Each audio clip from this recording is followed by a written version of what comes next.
Thank you for joining us for the Medical Board of California quarterly board meeting. While this meeting is being conducted with participating board members and staff at the Sacramento meeting location, this meeting is being streamed interactively using WebEx to allow for remote public comment in the same manner as recent meetings. Public comments from those who wish to speak will be heard for each agenda item for individuals attending in person and remotely. To be ready for remote public comment, we ask that you please ensure your comments can be heard clearly by being connected to the audio of this meeting through the proper method. If you're having difficulty hearing the audio of this meeting, it could be because the device you are connecting with has bandwidth limitations. If you do have difficulty hearing the audio of this meeting using your device, please click the ellipsis button at the bottom of the WebEx application or the audio and video menu item at the top of the WebEx application, and then select Switch Audio.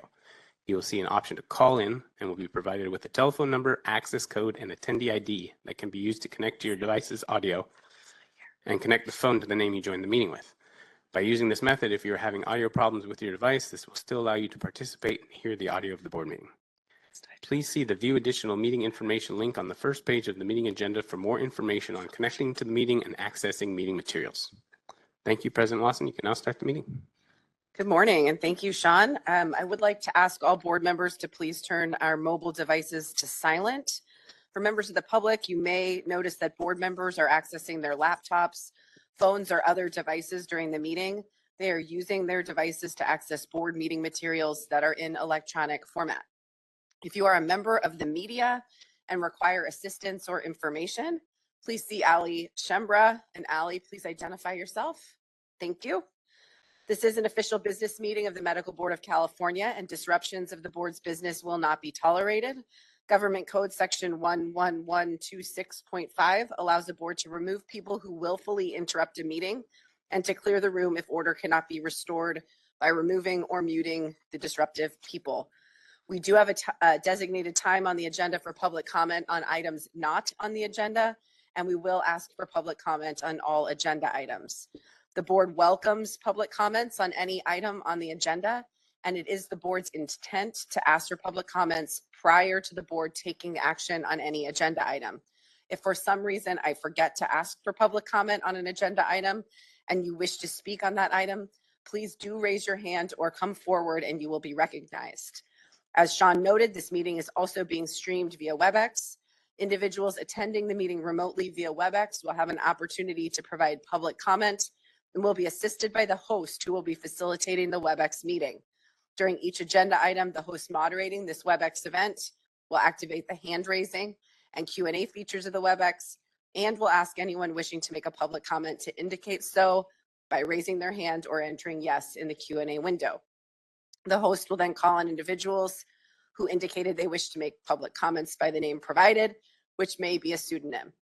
When called upon, the host will unmute the microphone of the individual and they will have 3 minutes to make their public comment, but this time period may be reduced depending on the number of people who wish to speak so that more people may be heard. The host will audibly announce when 30 seconds remain to conclude the public comment. After the individual's time for public comment has lapsed, the individual will be placed back on mute, and only one public comment per agenda item is allowed per attendee. During agenda item 2, public comments on items not on the agenda, the board has limited the total public comment period for individuals to 40 minutes. Therefore, after 40 minutes, no further comments will be accepted. During public comment on any other agenda items, 20 minutes will be allowed for the comment period. After 20 minutes, no further comments will be accepted. Each person will be limited to 3 minutes per agenda item. I would like to remind all speakers to please stay on topic and keep your comments to the allotted time or less. Today's meeting will be run according to the Open Meeting Act as required by law, and we plan to end today by 5 p.m.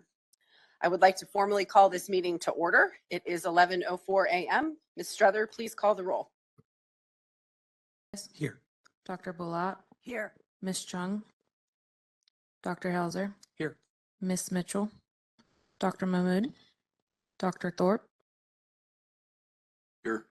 Ms. Torres. Present. Dr. Sai. Here. Mr. Watkins. Yeah. Dr. Yip. Here. And Ms. Lawson. Here. Thank you. A quorum is present. Excuse me. I would like to remind the members again that we will be taking a roll call vote on all action items. We are now moving to agenda item 2, public comment on items not on the agenda. Sorry, I need to turn my page. Before I ask for public comments, I would ask individuals making comments to not discuss any pending complaints, pending licensing applications, or pending disciplinary actions that may come before the board for a decision. Such discussions are considered ex parte communications, as they could provide information to members that is outside of the record in violation of the Administrative Procedure Act. Therefore, such discussions could create a conflict and could lead to a board decision being challenged in Superior Court. The board can receive comments regarding the board's processes in general, but it cannot receive comments on specific case circumstances where the decision is still pending. In addition, the board would like the public to address the board as a whole and not individual members. And again, please be aware that public comment during this agenda item should provide information to the board members and is not a discussion between the board members and the public. The only action board members can take is to listen to comments and decide whether they want a future agenda item on the topic. No other action can be taken on the item at this meeting. Though this may seem at times like the board members are not being responsive, following these guidelines is critical to ensure the rules of the Open Meeting Act are followed and to avoid compromising the speaker's goals or the board's mission. If you want to comment on an agenda item, please do wait till we get to that agenda item. Comments at this time are only for items that are not on the agenda. Please do limit your comments to 3 minutes.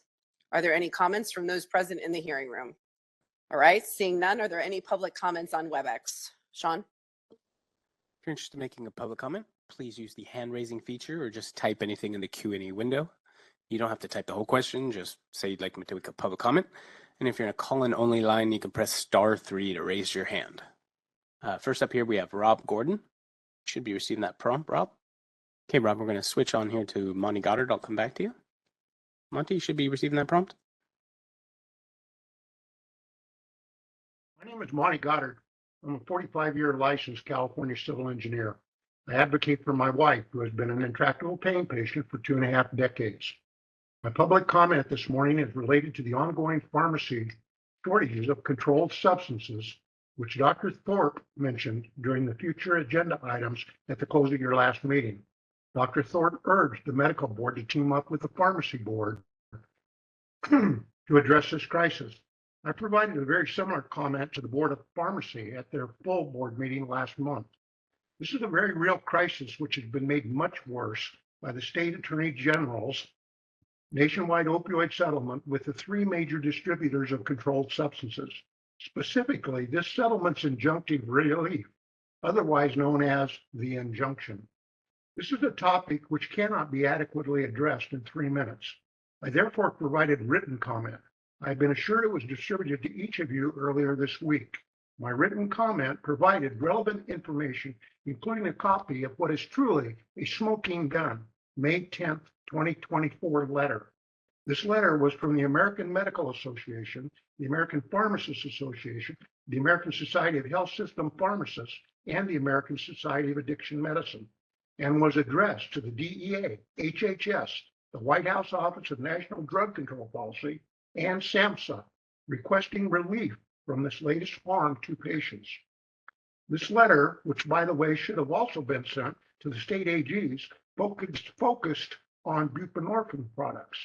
However, the supply chain harm highlighted therein is true for all controlled substances. I'd like to share some snippets of the statements of fact in this letter.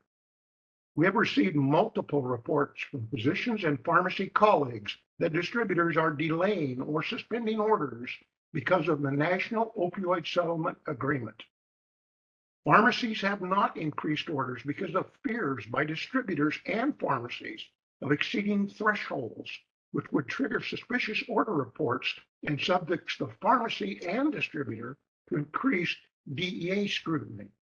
As a result of the scrutiny and subsequent challenges with pharmacies obtaining sufficient stock, patients continue to face delays and denials, frustrating the nation's pharmacists and physicians. 30 seconds remaining. End quote. I must add, while the nation's pharmacists and physicians are being frustrated, patients are being harmed. Please do as Dr. Thorpe suggested, get with the pharmacy board. California's medical board and Board of Pharmacy need to work together towards resolving this latest government-created mess. A joint brief to Attorney General Bonta would be a good start. Thank you for your time. Thank you for your public comment. Next here we have Marion Hollingsworth. Marion, you should be receiving that prompt. Morning, Marion. Your line's open. Can you hear me now? Hey, if you could come a little closer. Okay, can you hear me now?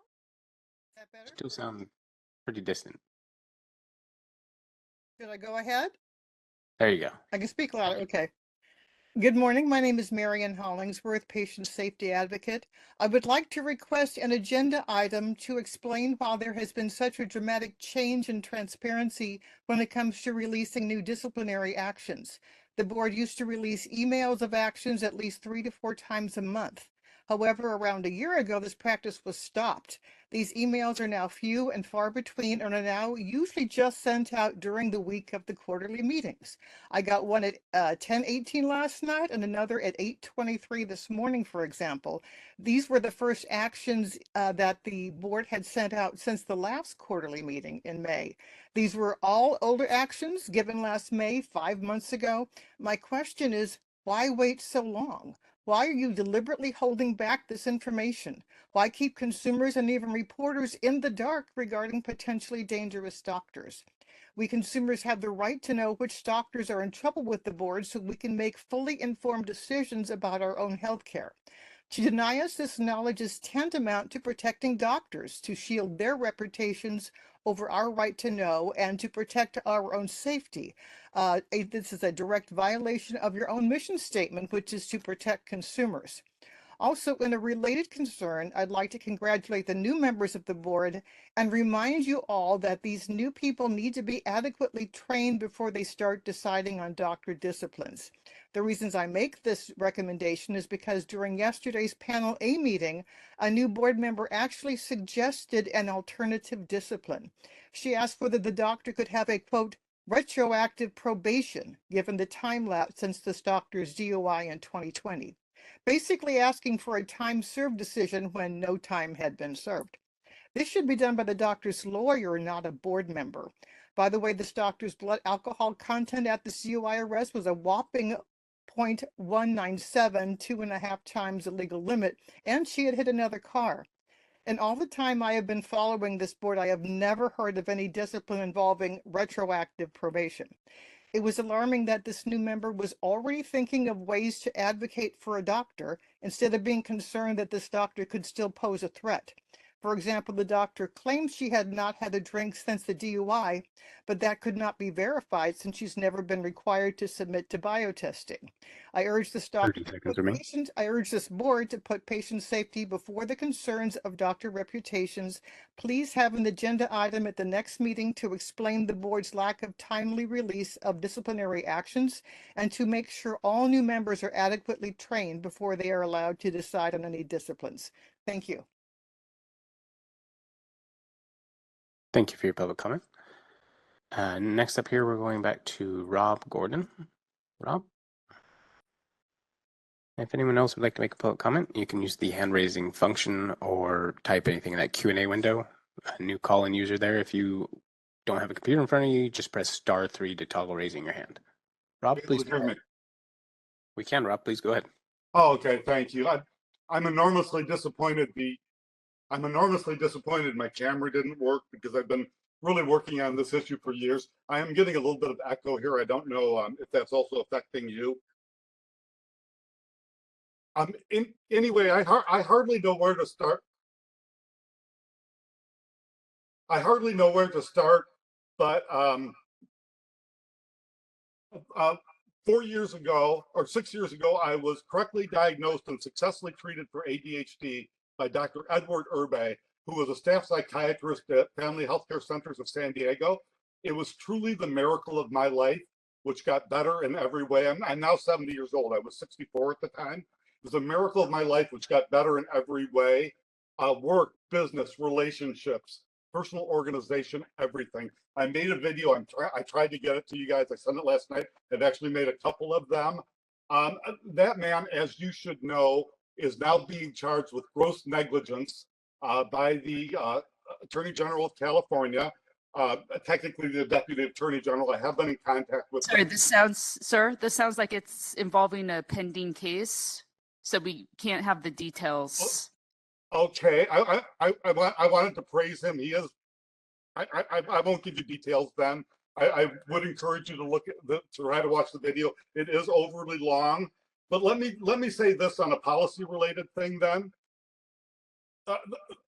This has been one of the most horrible things that's happened in my life. And I attended your other meeting the other day where they were talking about your medical experts or whatever.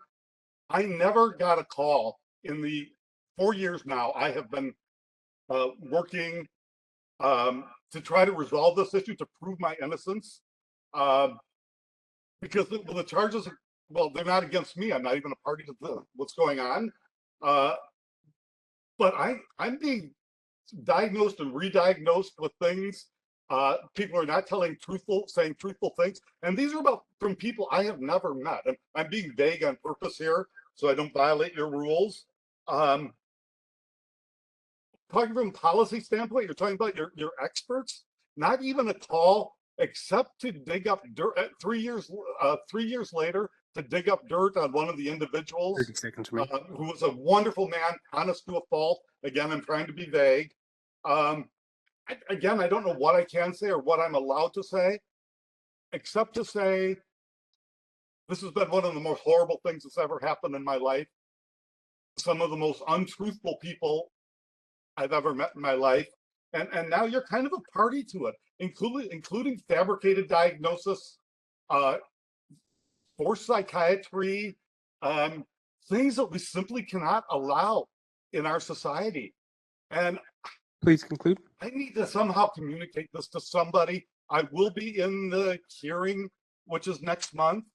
I'm disappointed enormously that it's a virtual hearing. I would have loved to look some people in the eye that are accusing me. Thank you for your public comment. Rob, I think if you were hearing echoes, I'm gonna try this name too, because I see a second Rob joined. You're only allowed one public comment, just in case this is a separate Rob. I want to go ahead and click on it. But if you were hearing an echo and you're connected on 2 devices, that might be causing an echo. I still have time to talk? Excuse me? Do I still have time? No, Rob, I'm sorry. Yeah, your Okay, time, thank you. and that echo would be caused by your second device. So you can submit any additional comments you'd like to the name on the agenda. Thank you very much. At this time, President Lawson, I don't see any additional requests. Okay, thanks, Sean. And just confirming there are no public commenters in the room. Okay, we will move on to agenda item 3, approval of the minutes from the last board meeting. Just a reminder, the minutes are a summary and a record of the votes, but the full recorded meeting is posted on the board's website. I did want to let the group know that a correction will be made to add Dr. Helzer's title as secretary, which is missing from the minutes. Other members, are there any corrections to the May 23rd and 24th of 2024 board meeting minutes? Madam Chair. Yes, Dr. Sorf. Just a point of order. Not uncommonly, an action like to accept the minutes and a second kind of puts the minutes on the table for discussion, and then they can be amended however it wants. And in that spirit, I would like to make a motion to accept the minutes. Second. Okay. Are there any corrections anybody wants to propose? Says submitted. Right, are there any comments? Set my microphone. Now it's back. Are there any comments from the public present in the hearing room? Absolutely. It's not working. Thank you, sir. Okay, here we go.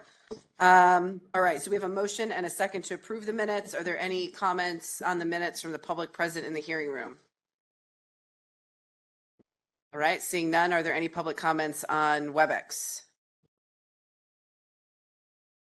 If you'd like to make a public comment, please use the hand raising feature or type anything in that Q&A window. If you're in a call-in only line, you can press *3. Give me a few seconds to queue up. This time I'm not seeing any requests. Okay, we'll bring it back to the board. assuming that no one's come up with any changes to the minutes. Ms. Strother, would you please call the roll? Dr. Ayala Rodriguez, I abstain since this is my first meeting. Dr. Bolat, Yes. Ms. Chung,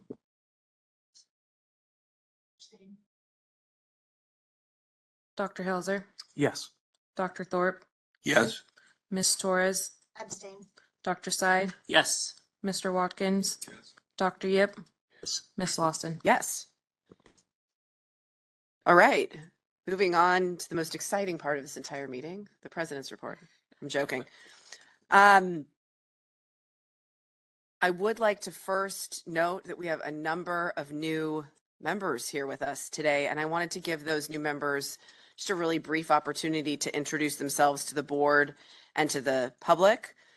We have joining us here today, Dr. Irving Ayala Rodriguez, Ms. Annie Chung, and Ms. Marina Torres. We have a fourth new board member, Ms. Wendy Mitchell, but she was unavailable for this meeting due to a long planned alternative engagement. So I'd love for you all to just take a really brief opportunity to introduce yourselves and your background. And I hope you know we're certainly pleased to have you here with us. It's terrific to have almost a full complement of board members. I think we do have a couple of vacancies still, but it's terrific to have a full board. So Dr. Ayala Rodriguez, perhaps we'll start with you. Thank you and good morning.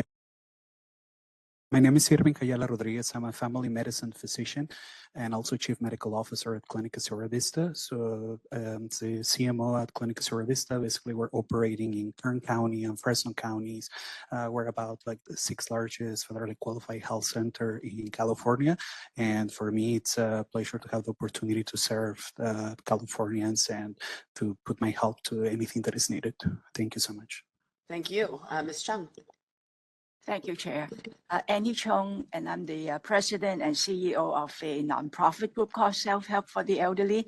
We're in the Bay Area, San Francisco, San Mateo, Santa Clara, Alameda, and Contra Costa County. So we serve very low-income immigrant, mostly Asian seniors in the Bay Area. Thank you.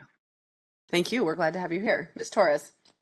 Hello, my name is Marina Torres, and I am a partner at the law firm of Wilkie Farr and Gallagher. But in a prior life, I was a prosecutor for the federal government in Los Angeles, where I prosecuted a variety of medical fraud, doctor diversion cases, opioid matters, and international narcotics. I'm very happy to be here. Thank you. Thank you. We're really glad to have you all here, and we look forward to welcoming Ms. Mitchell when she joins us at our next meeting. I did want to note that Dr. Dingra and Ms. Zhang have concluded their service with the board, which we thank them for, and we wish them the best in their next endeavors. I also wanted to note that the board has a new chief of licensing, Douglas Hawk, who joined the board. He raised his hand, but maybe you could raise it again so everybody can see. He will be providing the licensing program summary in just a little bit, so you'll have an opportunity to hear from him and to welcome him to the board. I also just, perhaps more generally, wanted to let you all know that staff have been hard at work on a variety of matters over the course of the summer since our last board meeting. You're going to hear about a lot of those things. I wanted to just highlight the budget. You're going to hear about this from our executive director in a little bit.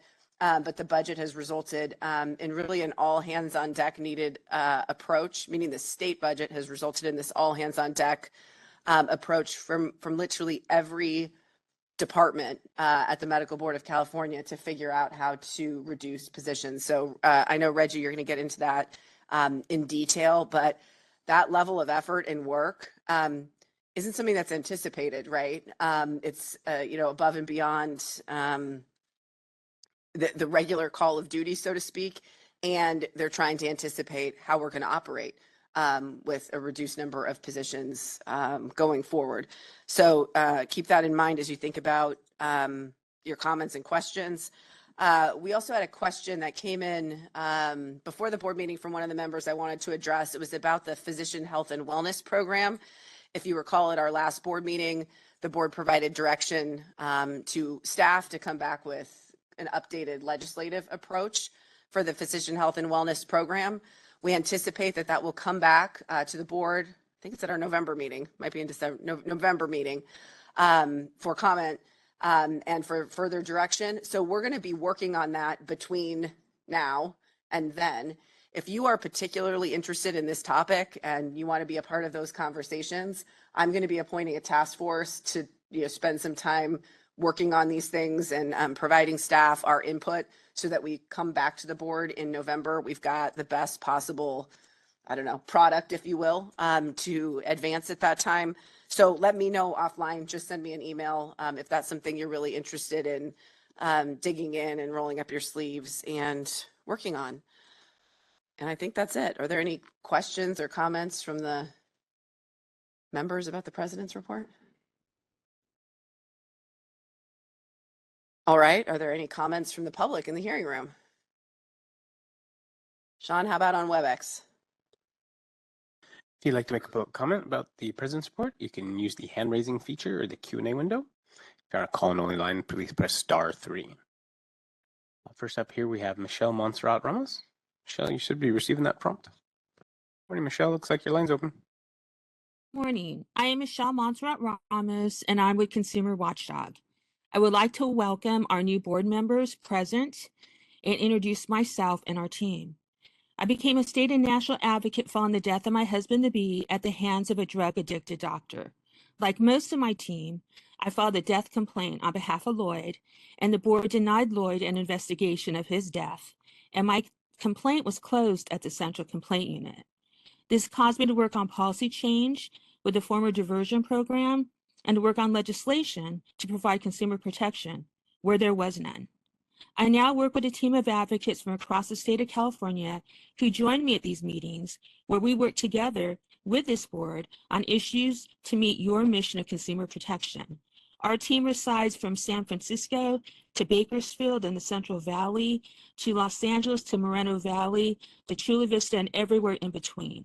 We have all lost family members tragically or have experienced and endured lifelong harm. We will be at every meeting and participate in every meeting. We look forward to working with all of you to meet your mission. Thank you. Thank you for your public comment. At this time, I don't see any additional requests. Thanks, Sean. Any final comments from board members? Okay, moving on to agenda item 5, board member communications with interested parties. As a reminder, this is an opportunity to disclose any communications with interested parties relating to agenda items. Does anybody have anything to report? Mr. Watkins. I had a brief conversation with NPR that was set up by the board. Thank you. Great, thank you. Dr. Thorpe? So I wish I had had a conversation. This is in relationship to Mr. Goddard's comment about the Board of Pharmacy and the DEA actions and the issues related to opioids and the restriction for patients. And I don't know quite what the right place to say this, make this comment is, and I don't want to make it inappropriately, but I do want to stress the importance of follow through on this issue, because it really truly is an emergency in the sense that patients are being harmed because of the actions that have been taken. And I would like to find a way to help make that not a problem.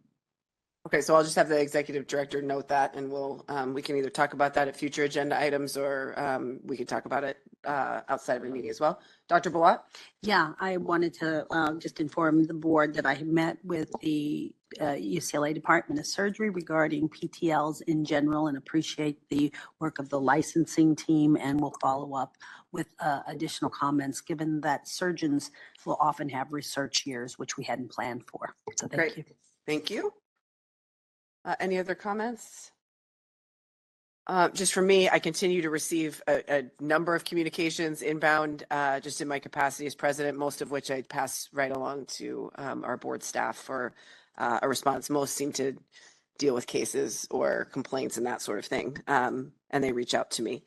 All right, are there any comments on board member communications with interested parties from those present in the hearing room? Okay, any public comments on WebEx? If you'd like to make a public comment on the board member communications, please use the hand raising feature or type something in the Q&A window. If you're on a call and only line, you can press *3. Give you a few seconds to queue up. This time I'm not seeing any requests. All right, thanks, Sean.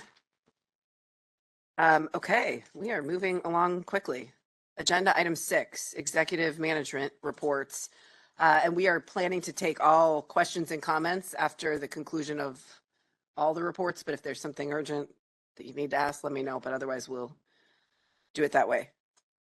Executive Director Varese, I will turn it over to you.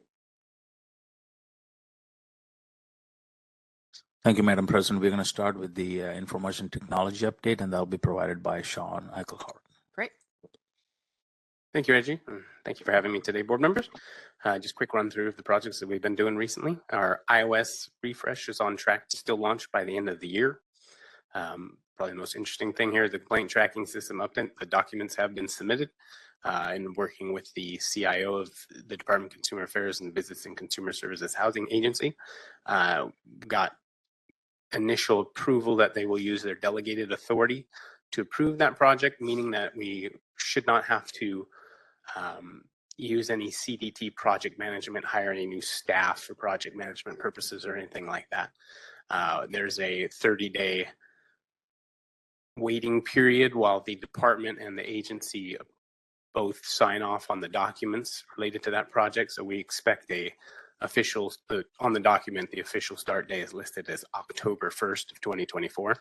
That should put by our November meeting, we should have at least an initial project plan with some schedules, Gantt burn down charts, stuff like that, to start presenting here in these updates for you guys. But officially getting that underway will be nice.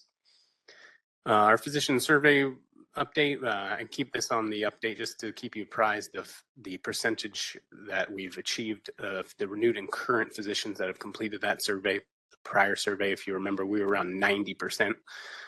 The response rates are starting to plateau off. So I imagine at the time I made my report last week, I think we were at about 79%. So we're probably right around 80. I think we'll get back to that 90 here, probably maybe by the next board meeting or two. But we'll keep you updated till, again, I feel like we hit that 90%. And that 90% again is the theoretical limit, because the initial licensees, even though we send them an email asking them to complete a survey, they generally do not until they do their first renewal. So when we hit that plateau, we'll try to find a way to get a little more of them to participate that way too. With the wallet cards project, it's just still chugging right along. If you've noticed in the news, the DMVs started talking about how they're going to start adding their driver's licenses to the Apple Wallet and Google Wallet and stuff like that. That was the next phase that we'd hope to do on the wallet card plan. I've been keeping it on here, hoping that we'd get to that project. Been a little short on programmers recently, so that project's been kind of delayed, and other projects have been coming up, but we still hope to get back to that. As for the docs update, you can kind of see that on the chart there, if you're looking at agenda item 6A there, that you can kind of see the cycle of the year is kind of peaking there again, right around the same height of last year. So I think we're, getting a good percentage of our applicants year over year, getting those documents coming in through docs now that we're pretty much requiring that for most entry points. Of note, we're doing an enhancement, working on an enhancement right now. Hope to have it done by the end of the year, to allow the same medical schools and programs that are already registered for docs to submit the initial proof of postgraduate training information for those licensees that didn't have it at time of application. Now, I don't know if I'm saying this right, but by their first renewal, they have to submit that documentation. It has to come from their medical school or postgraduate training program in this case. And so in order for their renewal to go through streamlined, if we have that document already, it'll go through right away. And so this gives basically the same interface for licensing staff to be able to accept those documents. I hope again to have that by the end of this year. Volunteer physician registry programs, a little lesser known application that's been on our website since around 2006, most recently revamped in 2019. It's needs a little work to bring it up to current security and look and feel standards that the state has for the website. So there's about 1,300 volunteers in our registry there. It's no scope increase on what the system does or anything like that. It's just literally cleaning it up and bringing it up to modern standards using our ideal license validation system that way they don't have to have a separate username and password if they're a member of that registry. And then for Breeze updates, in June we had a Breeze update that had some new features. But first, we've been tracking here the online complaint form enhancements that we've been working with the Department of Consumer Affairs and the Breeze vendor on for quite some time on here. That's been moving now. They've been working on those enhancements, and they expect the code for that to drop in October. That would mean that the new functionality that we've requested is available for us to use in the system and to begin to be configured. And due to all the legislative changes and annual yearly changes to the Breeze system, after that October drop, there's not going to be another opportunity for us to release those changes until early next year. It just those releases in November, December are just held for legislative changes and things like that. So our staff, after October, when the code becomes available, will be working with the Department of Consumer Affairs to configure it the way we want it.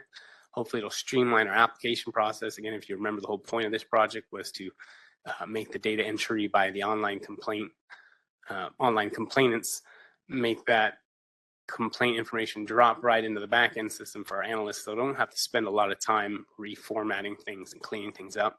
It'll also streamline the complaint form for individuals submitting a complaint online to remove some unnecessary questions and some things that have been there for a long time, just clean it up in general. So we think it's going to increase the quality of the information we get on the online complaints and save us, our enforcement analysts, a lot of time in terms of setting up those complaints. And then in June 2024, just a couple little minor items of note that came out in June 2024 on Breeze. Some new functionality was enabled that will allow an applicant to submit a document after they've submitted their application. That was one of the deficiencies for several years, where if once they submitted their application, they could attach documents that one time.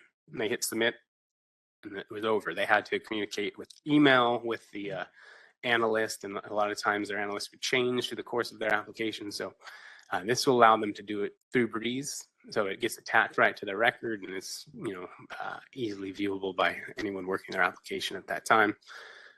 It's a minor thing, but it's something we've been excited about for a while. And then with that, the file attachments in Breeze were also increased, and so that is for applicants and complainants as well too. So now they can upload individual documents of 20 megabytes in size when they're either submitting their application or submitting their complaint, with a total overall limit of 200 megabytes. So it could be 10, 20 megabit files, it could be 100, or it could be 25 megabit files, anywhere there, but they will get an error over 200 megabytes still. But as modern day cameras and things like that, they'll take a picture over 5 megabytes a lot of the time, so it'll allow them to upload that information. So that concludes my information. I'll turn it over to Doug. All right, thanks, John. I think, are we turning it over to Mr. Hawk for the licensing program summary? So a licensing program update. In quarter 4, 23-24, the board received 3,552 initial license applications. This breaks down to 1,124 physicians and surgeons license, 629 transition applications, and 1,799 postgraduate training license. The board also issued 2,326 licenses in this quarter. That breaks down to 2,086 physician surgeons and 240 postgraduate training license. The licensing program developed a new form. This is Form ILR for reporting credit of postgraduate training required for the initial renewal of a physician and surgeon's license. Credit for 36 months of the board. This form verifies credit for 36 months of board-approved postgraduate training to meet the initial renewal requirement. The licensing program also began sending CME audit letters via email instead of by physical mail, saving time and resources. Additionally, the board began accepting CME audit documents electronically, allowing licensees and registrants to send their CME certificates to the CME email inbox. Brief update on docs. As of June 30, 2024, there are 5,432 postgraduate training programs and 947 medical school users registered in docs. Webmaster update. The licensing program responded to 2,410 emails from the licensing webmaster in Q4. The most responded topics were application status checks, first-time license renewals, and continuing medical education questions. For outreach in Q4, the board conducted 16 outreach events on the licensure process and requirements. That included 9 live webinars and 7 in-person presentations. And an update on the Consumer Information Unit. In Q4, they received 14,120 calls with an average wait time of 7 minutes. 3 of the topics most responded to were for questions was physician and surgeon license application status checks, physician and surgeon license application questions, and complaints. That concludes licensing. All right. Thank you, Mr. Hawk, and welcome to the team at the Medical Board of California. Thank you. I think we're moving on to the enforcement program and administrative summary. Jenna Jones. Morning, board members. The enforcement program has been very busy as usual. Last fiscal year, the board received 9,715 complaints. The average time for CCU to initiate those is 6 days. We have a 10-day mandate, and we're well within that time frame with 6 days. CCU is on average taking 123 days to complete their portion of the investigation, and they are the triage unit for the new members. From there, it may go to HQIU or be resolved internally. We do have a number of vacancies, but through that, we continue to maintain the necessary standards. CCU management is working with Breeze continuously to improve our processes, automate things that we can reduce staff time on, and we greatly appreciate their assistance. The complaint liaison unit was created in one of the recent legislative actions, and we have completed the job descriptions, and those should be posted if they haven't already for advertisement. So we're excited about adding those people to our team. And it will help the public as they will be a go-to for the public in dealing with their complaints and getting the possible review process. The expert reviewer program is also busy. Last weekend, we held another expert reviewer training. I believe we had around 46 attendees, and we are greatly appreciative of Dr. Yip attending those in the morning to welcome the members and provide some good feedback. We continue to advertise for experts, and we continue to evaluate the experts that are currently in the program. Our CIO office is our complaint investigation office. They're our in-house investigators. They too remain busy. They had 55 cases closed in the last quarter, and a various disposition of those. It's listed in the report. If you have any questions, I'll be happy to answer them.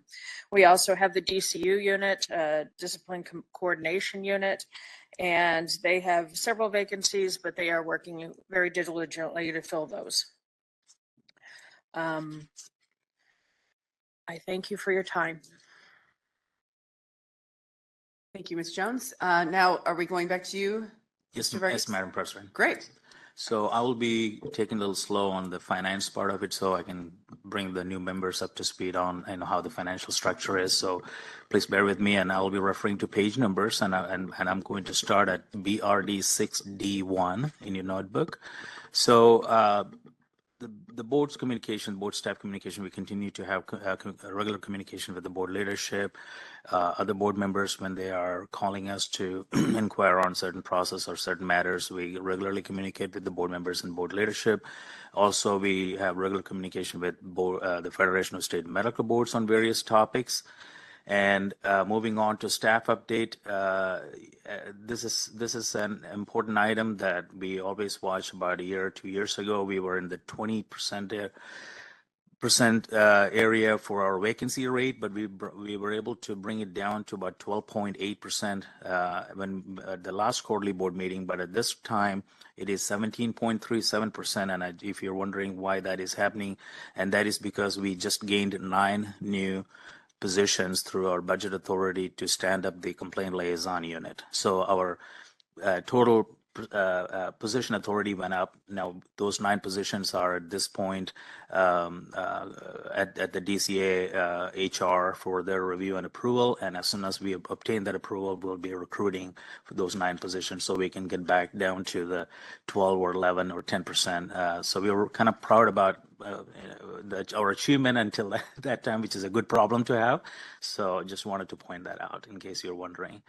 On the budget update, so these updates are based on accounts that are closed at the end of the fiscal year, fiscal month 11, which is our fiscal year run from July to June.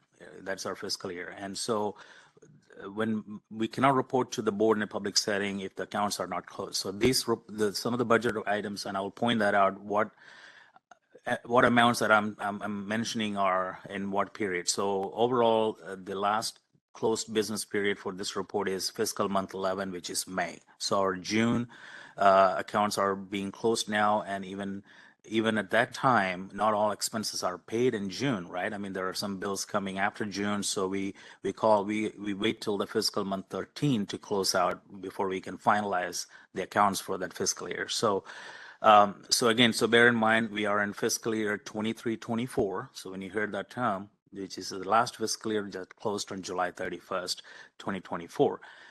But these reports are as of May of 2024. So we estimate our total revenue collection to exceed prior fiscal year collections, and that's due to our fee increase that we obtained. So this increased revenue collection, coupled with anticipated year-end FY 23-24 total budget, the spending, we may be able to repay the 2 24-month term loans early this fiscal year, which is 24-25, and save on accrued interest, which is something that we are kind of watching and monitoring that with the help of the DCA budget, of course, budget office. And that's one important item to note. And however, we may have to take another loan towards the end of this fiscal year to ensure solvency while the full impact of the fee increase takes place. Okay. Now I will point that out when I'm going over the fin condition report. You will see those numbers laid out, and there are some facts that we need to take note there. Even though we are taking another loan, the loan amount is projected to be a very high one at this point early on, but that will be adjusted as we go on. Also, it is worth pointing out that our staff continue to focus on process improvement, cost reduction wherever possible, and attempt to collect all cost recovery and accounts receivable on a timely basis, which ensure our cash flow and also our fund balance and our ability to continue to operate in streamlined fashion. So again, I will go in detail on all these when we analyze the fund condition report. That is on page 6D8. So we'll come back to that.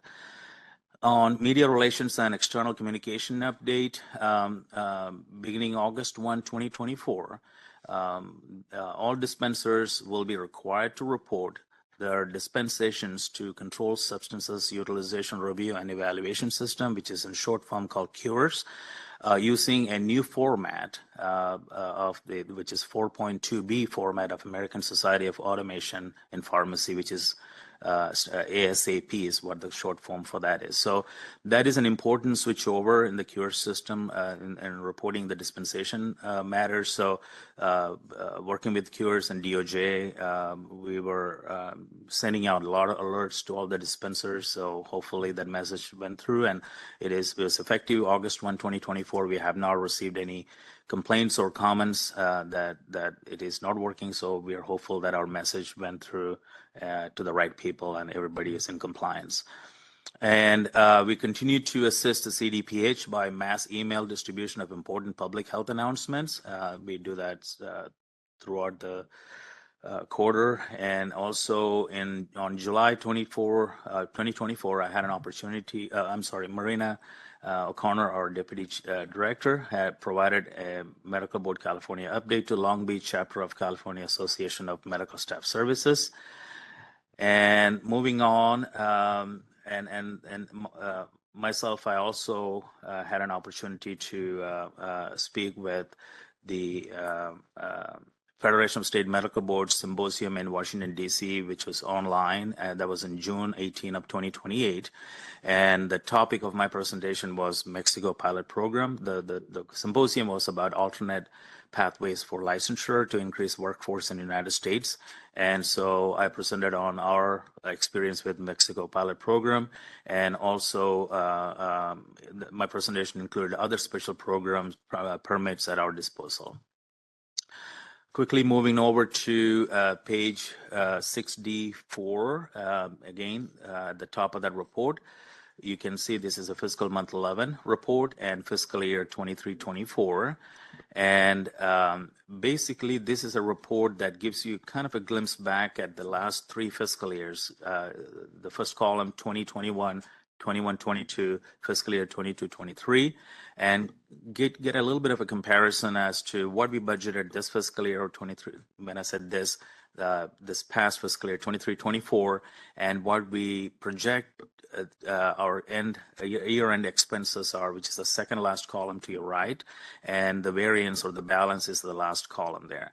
So again, line item budgeting is still not perfect. I mean, you would wonder why, if you were consistently spending this dollar amount every year, every last 3 years, then why did you under budget or over budget? There are a lot of explanation for all that, but primarily we monitor that for operational standpoint. But when you go to the bottom of that report on page 6D7, you would notice that we are projecting, last fiscal year, projecting a surplus. We are going to come under almost close to 7% of what we budgeted. So we are not going to be spending all the money that we originally thought we were going to be spending. So that is increasing in revenue.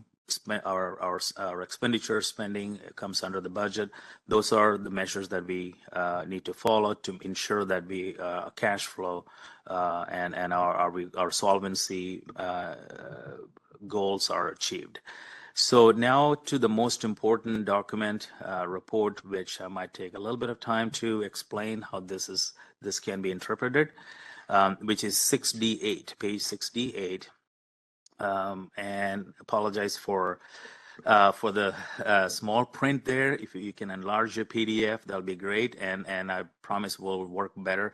The only reason we thought we will include the budget year plus 7 columns on there to show how the loan will be repaid back, and maybe we don't have to project all the way down 7 years down the road in the future reports, and so the fonts will be a little readable when you open it up. Again, this is based on FM 11, our financial month 11 projections. And the top columns are a little misleading if you're not used to it. So let me explain to you. The PY stands for prior year. CY stands for current year, which is current year for this report.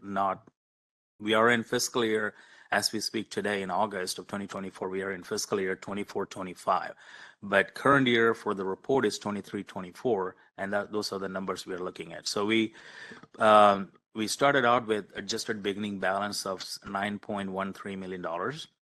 And I need to point out, if you're wondering why some of this blue highlighted delinquent fees and renewal fees, and which has a note to it, it's effective 1/1/27. So for the new members, basically our last sunset, which is Senate Bill 815, was signed into the law by the governor on September 30th of 2023. As a result, the board received a fee increase that took effect January 1, 2024. So that's this year. This is the first of the 2 fee increases authorized by Senate Bill 815. The second increase to take effect January 1, 2027. So on this report, those line items are divided, split into two lines to show, if you look at budget year +2, which is 26-27, that's where we capture that amount. We will, those are estimated figure that how much money we'll be collecting. And so, again, in my earlier report, I mentioned that the total revenue, we are anticipating to close with $77.82 million in total revenue collection. And you can see that number there. And then going below where those transfers and other funds section is, if you notice that $10.573 million, that's the loan amount that the loan that the board took in 21-22, fiscal year 21-22, and these loans are to be paid back with interest in 2 years. So we paid that back in the current year period with interest of $573. Now, also the positive figure of $6 million. This is the new loan we took in June of this year. But if you refer back to August 2023 fund condition report that I presented, we started out an estimated loan amount of $27 million. That was our estimated back then, okay? However, due to improved funding, we only needed $6 million. So that's the point I was making earlier. If you look at future projection, you will see the $27 million next fiscal, we're going to take again, but we may or may not need it. Also, as I mentioned earlier, we may be able to repay both the $8 million that we took last year and the $6 million that we took this in June. Both of those loan this year if we have enough cash flow. So that also saves us on interest. Also draw your attention to additional loan this fiscal year, which I mentioned. We are working with DCA budget, closely monitoring our fund conditions, and we'll be adjusting the loan estimate as we get closer to the end of the fiscal year. And you can see those $8 million loan and $6 million paid back. We estimated to pay back this fiscal year, end of fiscal year, with interest there.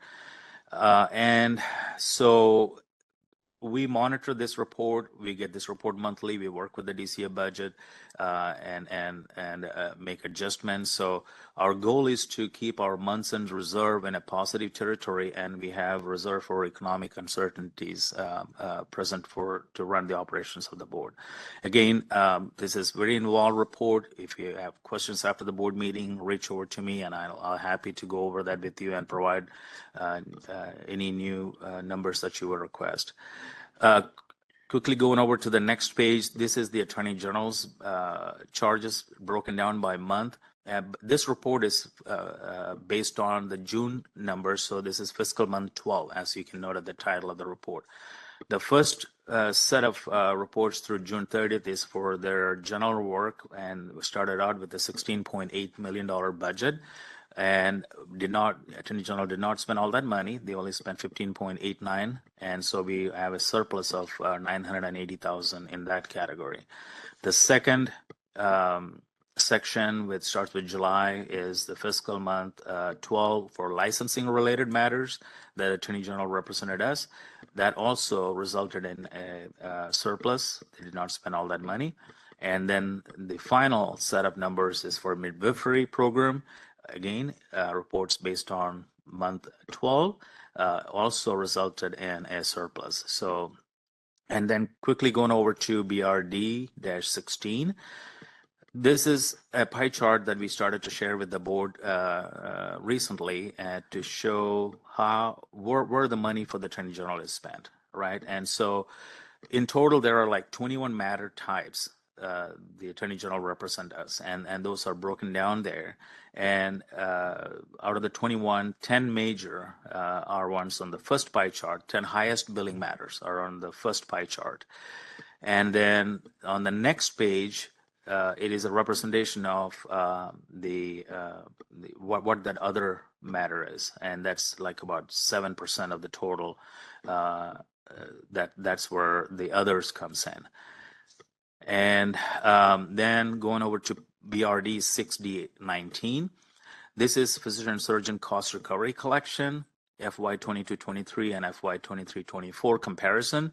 Now, we didn't have the cost recovery option available to us until that FY 22-23 for 6 months. That's all we had for that month. It started January of that 2023. So the purple color bar is the one that represents that fiscal year, and the gray color is the representing 23-24. And you can see definitely we are exceeding the prior year collection in that regard. So that kind of concludes my report, Madam President. Myself and my executive team is ready to answer any questions you have. Thank you. Does anybody want to kick us off with any questions? Dr. Halder. Thank you. I have a question for Ms. Jones and Mr. Varghese. During today's public comment period, a member of the public, Ms. Hollingsworth, expressed concern about the board's workflow for notifying the public of actions taken against licensees. And she made a similar comment during our last quarterly board meeting. After our last meeting, I did sign up for our board's email lists and have been monitoring the disciplinary action spreadsheet posted on the board's website. And I agree with her that we do not update those lists very frequently. My question is, how often should we update them, and can we commit to doing so more often? Thank you.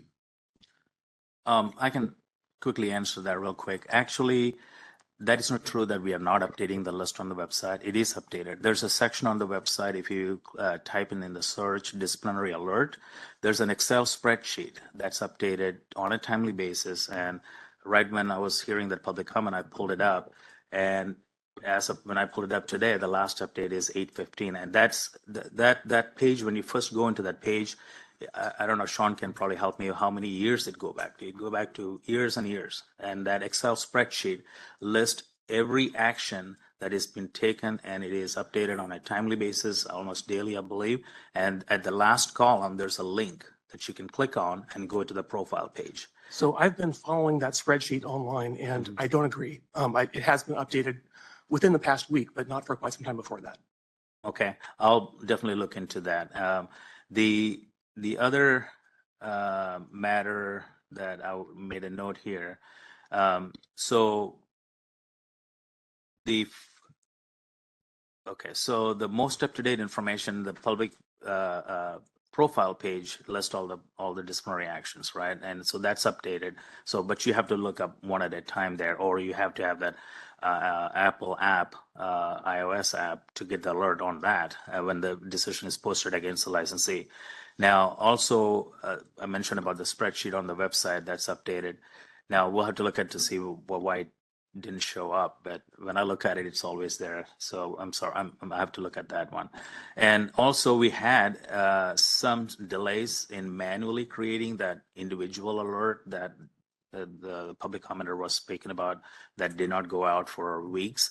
And we had staff shortages, and that position that handles that public disclosure was vacant for a large amount of time this year. And the most recent email alert was distributed like some closer to the board meeting here. I understand that. But now the whole process is very manual process with a lot of hands-on.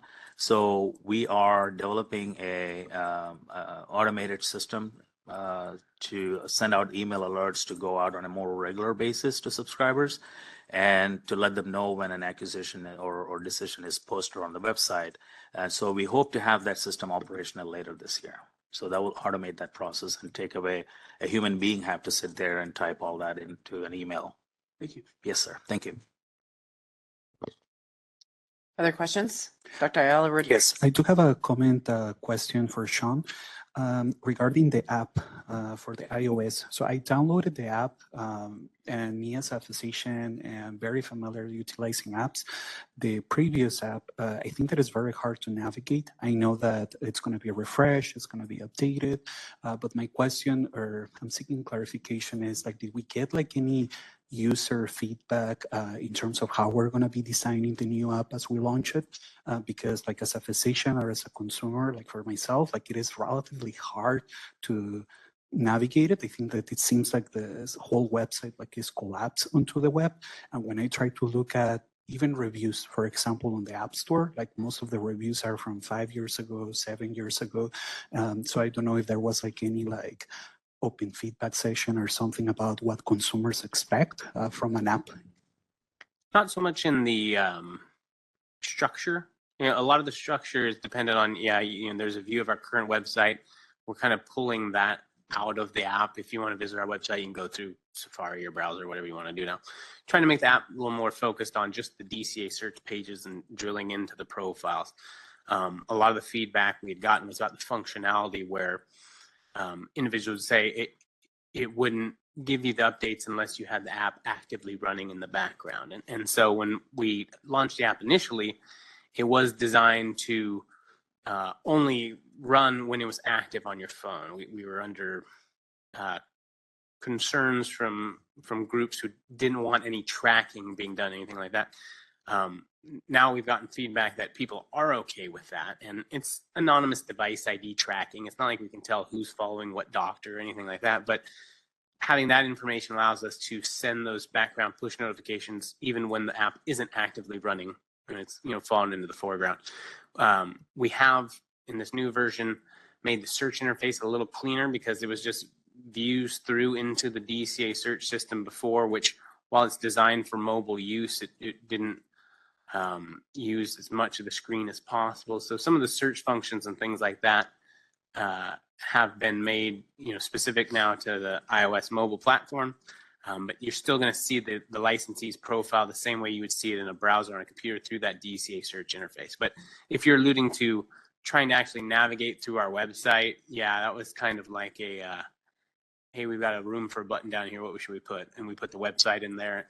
We'll Thank you keep so that much. out in Safari. I really appreciate your response. The other comment linked to that is like as we're working on like refreshing the app and automating like some processes, like I do hear from Mr. Hawk about like that there's like a lot of emails on the webmaster and calls to try to obtain information about application statuses. Is that something that maybe like through the app or through a different form can be incorporated, maybe like a tracker? There's many industries that kind of have a tracker, because I believe that if applicants, for example, had then a standard, like every month their application will be updated, you can check on the tracker the status of it, maybe could remove some of the emails or some of the calls that the board is receiving, because I can expect that there's a lot of time spent from staff, like replying to those emails and calls. Yes, Breeze does have a built-in way for an applicant to look at the status of their application. It's limited in what it can show.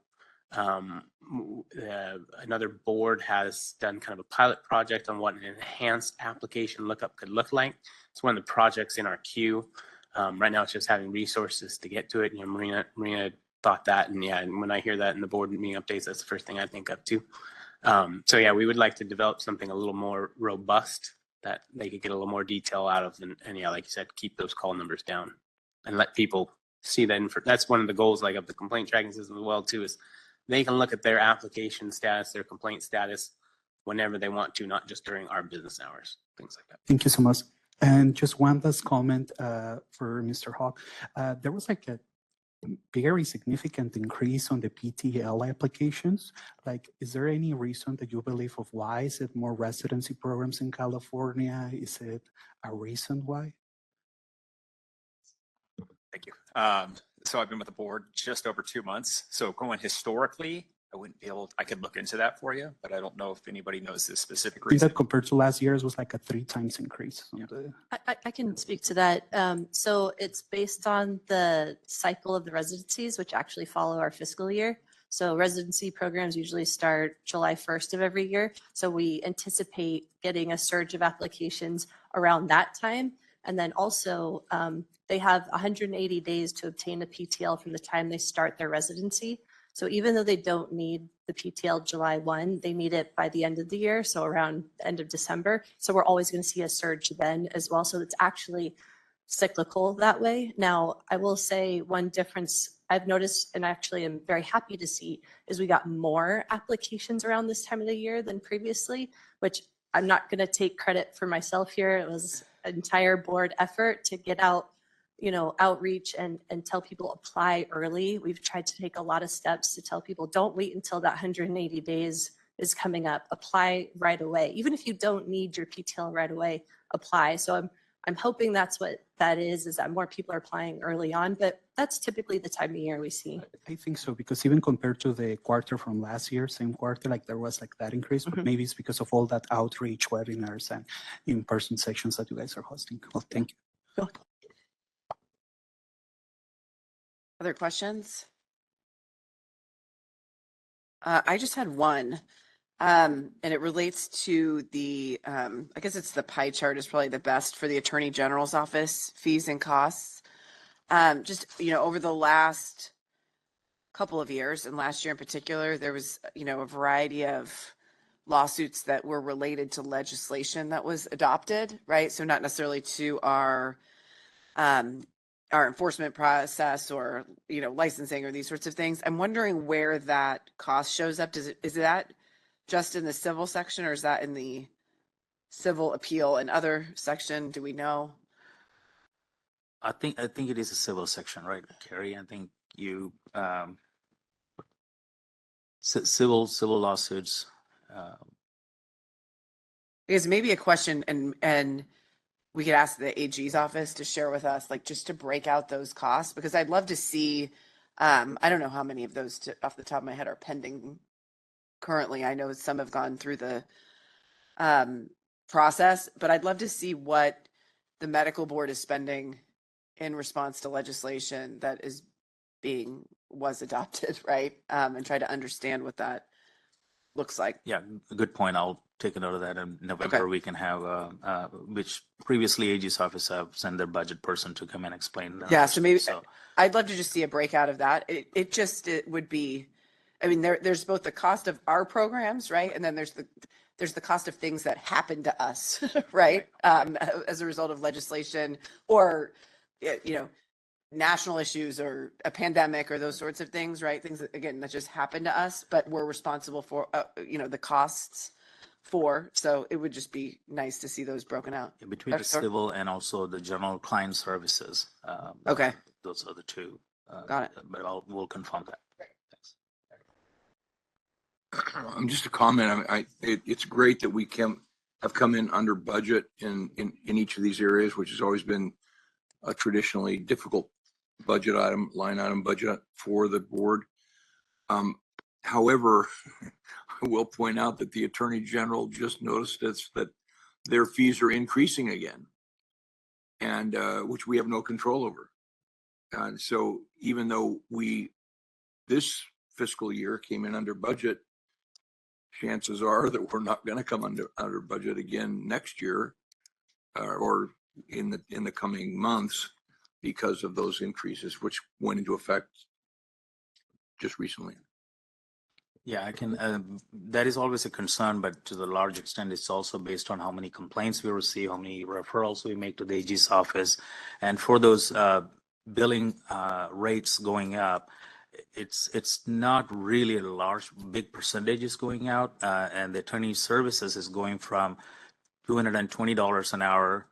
No, I'm sorry, $220 an hour to $228 an hour. So it's just like $8 per hour increase. And for the paralegal, it's going up from $205 to $213.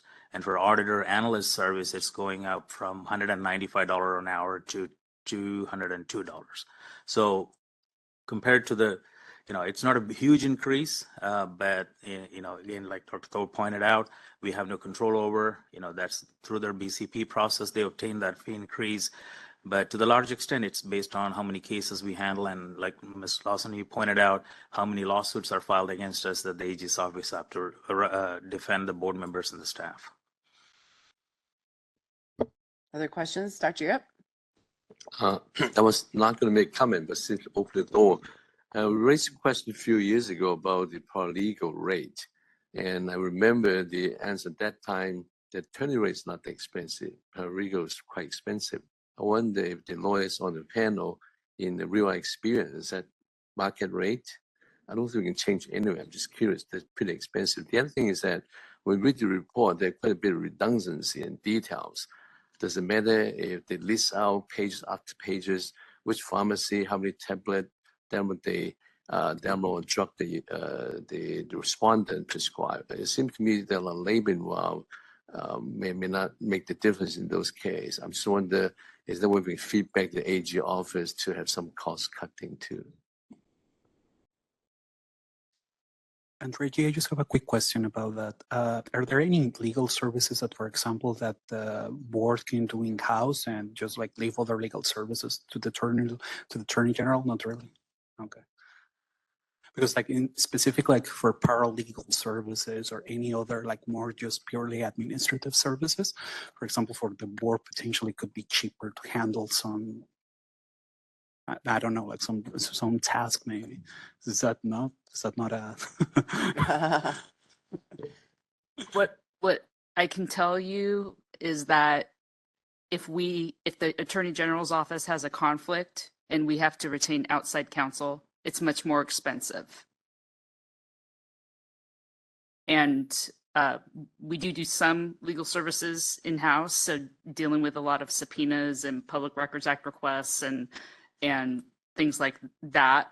But we are required by law to use the Attorney General's office if it's a matter that's going to go to court, and they're very experienced and well equipped and to handle those matters. So when we go to outside counsel, it's very challenging to find appropriate counsel, and they're a lot more expensive. Dr. Thorpe? Just to follow up, Mr. Verghese, do we have any, so since 62% of the Attorney General's fees are essentially in accusations, and I mean, so the bulk of what they do is working as our prosecutor, right? Right. Do we have any control over the way they utilize their service? Is there any accountability on their part to tell us how much paralegal services do they use related to how much primary attorneys fees they use? Is there any way that we get any kind of feedback from them about how they use the money that they charge us? Definitely, we can look into that and try to get some breakdown. I don't know the answer to that right now. I'm sure they'd be happy to provide further details. I'm trying to just understand the nature of your question more. I mean, you may have more explanation. Well, my point is that we have no control over what they charge us. We are mandated to use them as our attorney of as our attorney in everything, essentially, except for when there's an individual.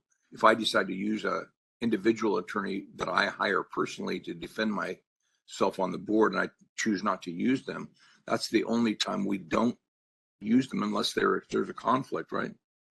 So we're mandated to use them. We have no control over their fee that they charge us. I'm just wondering, is there any way that we have do they have any accountability to us to show us what I mean, I realize they give us a bill, but do we have any way do they have any accountability about making sure that they utilize the funds that we pay them in the most efficient way possible? Or we just have to say, well, you guys know what you're doing. I guess we're giving you whatever, however many $1 million it is we give them. Lots. Which they're our major budget item, one of our major budget items, but there's no accountability on their part. It seems odd to me. Well, maybe I can address or offer a couple of comments from my perspective. I think the Attorney General's office does a terrific job from a legal perspective. And I think they get feedback routinely from our staff about how they're doing, what direction to move in. You miss something here, add something there. I mean, so I think there's a collaborative process. To me, I mean, this, our budget, our financial condition, yes, the Attorney General's, bill, if you will, is, a huge percentage of it is quite expensive. But the fact that we take loans from the Automotive Repair Board seems, absurd to me, right? The fact that we're, a special fund agency, if you will, not a general fund agency, but we're required to cut positions just like the general fund is. Seems ridiculous to me. This seems to me to be a government accounting problem, right? Because all these things are moving around in different pieces. That's not something I think we're going to solve here. And I don't want us to focus on the really good work the AG's office does. And as someone who runs a law firm for a living, they're a bargain, right? A bargain. I mean, beyond a bargain. And, if we would have to go out and procure these services, more so on the private market. But this, again, the way that the state of California government works from a fiscal perspective, there are lots of things about it that don't make any sense or are seemingly irrational, right? And so I think maybe there are opportunities for us to work to change that over time, but it's a tough environment to be a part of for sure. Don't get me wrong. I'm not quibbling about they do excellent No, work. I know. I have nothing to say about that. It's just that, unfortunately, my point is that we are responsible for the funds that we have. We only get the funds we get through our licensing fees. Essentially, we get no general funds, and so we have to do the best we can to be fiscally responsible for that. And my only point is, given the fact that this is such a large line item budget and we have no control over the fact that we have to use them, and I agree with you, look, if you're going to go get a healthcare attorney, you're going to pay over $700 an hour. I know.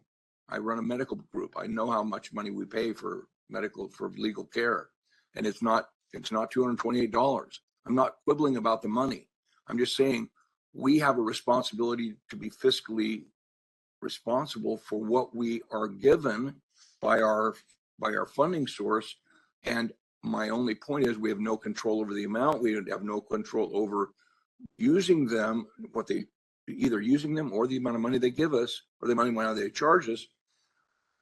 It would be helpful to me, and maybe I'm the only person that cares. I don't think so, but it would be helpful to me to know that they're actually utilizing that money as efficiently as possible. And I trust Reggie to do all the work that needs to be done. It's just not here. It's just, the paralegals charge almost as much as the attorneys. It seems like, a few dollars less. It doesn't seem reasonable to me, but that's the way it is. So my only question, that's my question. Is there any transparency? Is there any way for them to show us what they're using that money for and how they distribute it? That's all. Why don't we have their budget person come again to their next meeting? We can talk about that. And that, your question, Dr. Thorpe, is not, is quite similar to the one I was asking, right, too, about trying to understand when the legislature enacts certain laws that then cause us significant legal problems, right? And the Medical Board of California is required to defend multiple federal constitutional lawsuits, right? And we're required to pay for it out of our fee revenue, right? The legislature's not paying for that. And so, some of those were laws that we weren't fans of to begin with. So, understanding where that is, frankly, so when we go back for sunset to be able to talk for fee increases and the like in the future, we can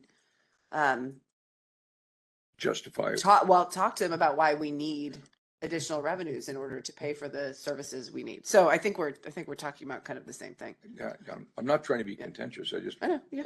Thank you. Are there other comments or questions to the board, Mr. Watkins? Yeah. You see, when I see the 9 million, like Dr. Thorpe, I want to ask a question.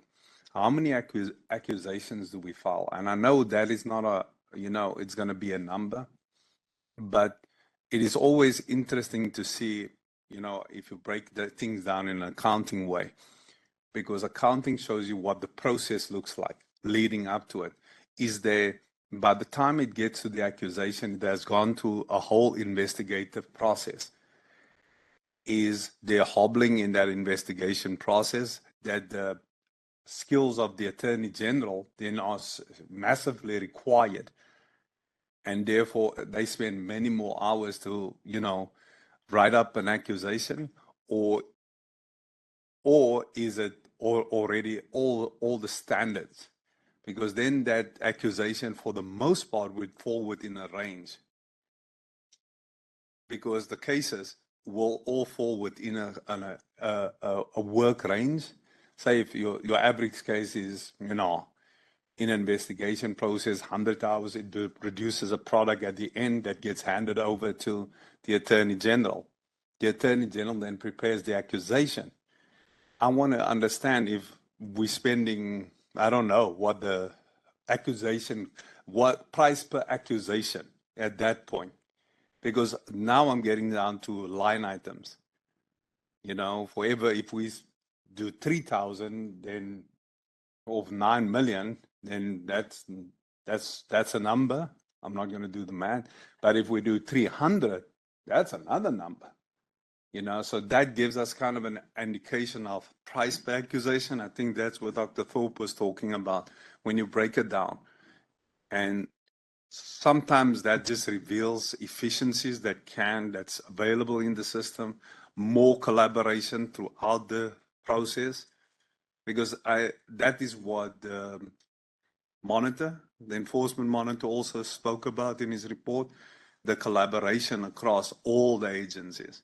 And I'm just wondering if this is what we're still seeing is, you know, a work in progress of working on such efficiencies. Okay, other comments from board members? We'll open up for public comment. Anyone in the room? All right, we'll let Sean run back and open up the WebEx. Yes, anyone wishing to make a public comment, you can use the hand raising feature or type something in the Q&A window. If you're on a call-in only line, you can press *3. First up here, we have Dylan. You should be receiving that prompt on your end. Board members, I am Dylan Izaseta. I'm from Moreno Valley, and I'm a volunteer with Consumer Watchdog. The online complaint form redesign. We need to redesign the consumer complaint form with the goal of obtaining the information you need to move the complaint to investigation.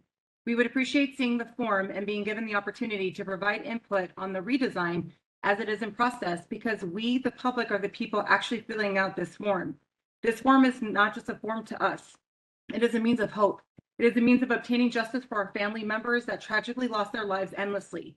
The public should be allowed to submit additional attachments through the Breeze system after we submit our initial consumer complaint. This is more need for the public to submit additional information than there is for licensing applicants. If you provide that option to make the licensing application process more efficient, then you need to provide the same option also to the public. As well, my daughter died due to negligence and neglect by my OBGYN. My daughter is not the only victim of this doctor. There are other victims as well who are in the process of filing complaints. These families that have suffered in silence now have hope that there may be accountability for their lifelong harm and deaths. I watched the news reporting of the 2 doctors that have been charged with the death of Matthew Perry. I know that my fellow advocates have advocated for change for reporting key information on the physician profile. Upon reviewing the physician's profiles, the reporting of limits on practice is not adequate. Unable to prescribe controlled substances should be listed on the secondary status.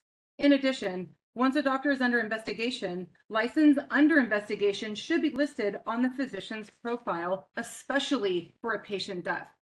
Families need and deserve this information. I realize that not all investigations will go to accusation. If the investigation is closed, then board staff removes the listing on the physician profiles just as you would for suspension. This information needs to be made available to the public, especially in the case of a patient death. Thank you so much for your time. Thank you for your public comment. Next up here, we have Michelle Montserrat Ramos. Michelle, you should be receiving that prompt. I am Michelle Montserrat Ramos, and I'm with Consumer Watchdog. We appreciate the update. As you begin to roll out project plans and schedules, we would appreciate an update in terms of what we can expect to see in the first implementation of the tracking system, either in an interested parties meeting or some other fashion, since we recommended the project to this board and advocated for it. As you know, this project has become high profile since members of the state legislature have shown their interest in it and commended the board members for moving forward on this project. We have expressed our concern with probation monitoring in the past when we presented an issue to this board of a licensee on probation that was found to not be following his patient notification requirement. Board members asked staff for a follow-up on that issue and never received one. One of the questions we had back then and still have now is how many probation monitors does this board have? With 585 doctors on probation, we would like to see an update that informs the board and the public of how many of the licensees on probation are in compliance and not in compliance. We would like to know what issues are the reasons that led to probation and what are the reasons issues that the board issues cease practice orders and order probation revocation. We would also like to know how many licensees have been given the patient notification as a requirement of their probation, for what reasons, and how many of these cases did not meet the probation notification requirement. With so many of your enforcement actions leaning towards probation, it is important for the board and the public to be informed with more specifics about probation monitoring. As a team, we worked very hard to get our SB 815 legislative priorities supported by this board and moved through the legislature, making sure they survived through the legislature. One thing we asked of you was to start all the documentation to implement the hiring process so you are ready to start recruitment as soon as possible. We also attend and participate in osteopathic medical board meetings and learned there that that board initiated the process and was ready to start the hiring process when they received the funding. They have already interviewed candidates and are ready to make offers. We understand that you have other positions to fill, but the clock is running and you are closing complaints every day. Many of my team's death complaints were closed and we didn't get interviewed. We fought hard for other families to have the opportunity that we did not have. If the Osteopathic Medical Board can move fast on our SB 18 physicians, then we would appreciate you to do the same. Thank you. Thank you for your public comment. Next up here, we have Christine Bildering. Christine, you should be receiving that prompt. There you go, Christine. Looks like your line's open. We can. Please go ahead. I am Christine Bildering. I'm from Los Angeles, and I'm a volunteer with Consumer Watchdog. I see that you have made new transactions allowing for doctors to submit additional attachments through the BREEZE system after their initial application, yet you have not yet afforded the same opportunity to the public. Why? If you are providing this option for doctors, then you should have provided the same opportunity for the public. These issues are important to me because I have yet to file the death complaint on behalf of my son. There has been investigation after investigation, and I may have additional statement of deficiencies or letters after I submit my complaint. I want to know that I will have the opportunity to submit those additional documents once I receive them. I know this has been a problem in the past with other families. Please make the updates so future families like mine will be able to provide you with all the necessary documentation once it becomes available. We understand that the Osteopathic Medical Board will be implementing committees, including a disciplined committee. This is something my fellow advocates have been asking the board to do, which is to bring back the committees, including the Enforcement Committee and the Outreach Committee. The public wants to dig deeper into how enforcement works. You want an informed complainant who can submit an effective complaint, but you have discontinued the Enforcement Committee, which gave us the information that we need in more detail. Please follow the Osteopathic Medical Board's lead and bring back the Enforcement Committee and the Outreach Committee. Thank you. Thank you for your public comment. Next up, Marion Hollingsworth. You should be receiving that prompt. Hello, can you hear me this time? We can, Marion. Please go ahead. Thank you. Hello, my name is Marion Hollingsworth, Patient Safety Advocate. Regarding the comment Mr. Varghese made on the spreadsheet for timely notifications and my comment earlier, the average consumer and reporter has no idea this spreadsheet is on your website and where to find it. I've been messaging a reporter during this meeting and she didn't even know the spreadsheet existed either. The board has never, mentioned it before. You have to make this information easy to find. No one is going to take the time to delve into this website. We can't read your minds. Can you please actually send out an email telling consumers and reporters precisely where to look on your website to find the spreadsheet? It should not be a protected secret. Just because you all know where to find the hidden information doesn't mean the average consumer will be able to find it or to take the time to look for something if they don't even know it's available. I resent Mr. Varghese's offhanded remark that it's simply on the website if we know where to look. And by the way, I had called the DCA earlier this year asking to where to find a link for daily updates, and they didn't know and referred me to the medical board. Your board consumer people had no idea what I was talking about. So even your own employees don't know about this spreadsheet. Please give us the information on exactly where to find it on your website. Also, I was wondering about the statistics given for the fourth quarter in enforcements and if they are actually the ones for the entire past fiscal year, such as the 9,712 complaints and the 374 disciplines levied. If so, that drops the board's discipline rate down to 3.8%, which is less than the usual 4+% this board usually has. And this is using the same math that Jenna Jones had used in the past when reporting on enforcement, by the way. Are these statistics correct? Is the board satisfied with the low percentage of complaints that culminate in disciplines? It's good that the time to complete complaints has come down somewhat, but your disciplinary percentage is concerning. Such a low discipline rate doesn't help the board's credibility with the public. So can you verify these numbers? And thank you for your time, and please tell us where to find this spreadsheet.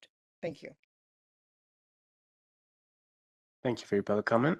Next here we have Kim Turbin. Kim, you should be receiving that prompt. Morning, Kim, your line's open. Okay. Good morning. My name is Kimberly Turbin. I'm from Los Angeles, and I also volunteer with Consumer Watchdog. We appreciate your continued updates on the iOS app, but we are also concerned about the Android users. Not everyone has an iPhone. This technology is important to have at the public's fingertips, but leaving Android users unable to use this app is unfair. And in addition to that, board staff has not been issuing email alerts in a timely manner. We have been receiving email alerts with accusations listed from months ago. One way of accessing this information in a more timely manner is through the iOS app.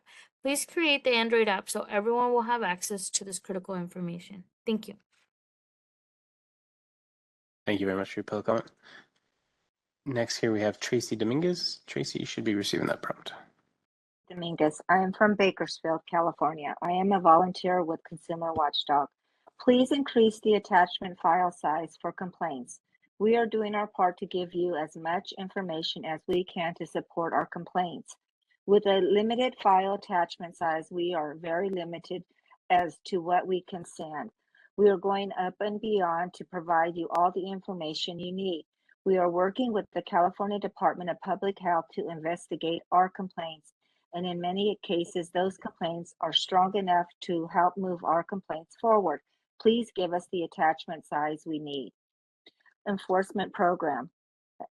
As many of you know, my beautiful daughter and my beautiful grandson both died to medical negligence in Bakersfield at a Bakersfield hospital due to not just one doctor, but 3 physicians.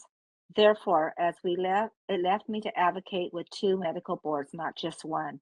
I am now with my fellow team members participating at the osteopathic medical board meetings as well. As some of you know, we asked the board to take care of all the documentations up front as you would be ready to intimate hiring a process of an SB 815 position, which will cover the SB 15 legislation priorities as we move forward to obtain. I am concerned that you have not started advertising these positions yet. The Osteopathic Medical Board set up a process that already interviews candidates and are ready to make employment offers to other candidates. A required interview was not available to me and my family, but I worked hard so many it would be available to other families. As you are closing complaints every day, the longer you take to begin the hiring process, more families will lose the opportunity to have a required interview before their complaint is closed. Please start the hiring process and fill those 9 positions so we can start and require an interview before their cases and their family complaints are closed. It's much needed. Thank you very much. Thank you for your public comment. Anyone that hasn't made a public comment yet, if you'd like to make a public comment, you can use the hand raising feature or type something in the Q&A window. If you're in a call-in only line, you can press *3. Next up here, we have Monty Goddard. Monty should be receiving that request. Hello again.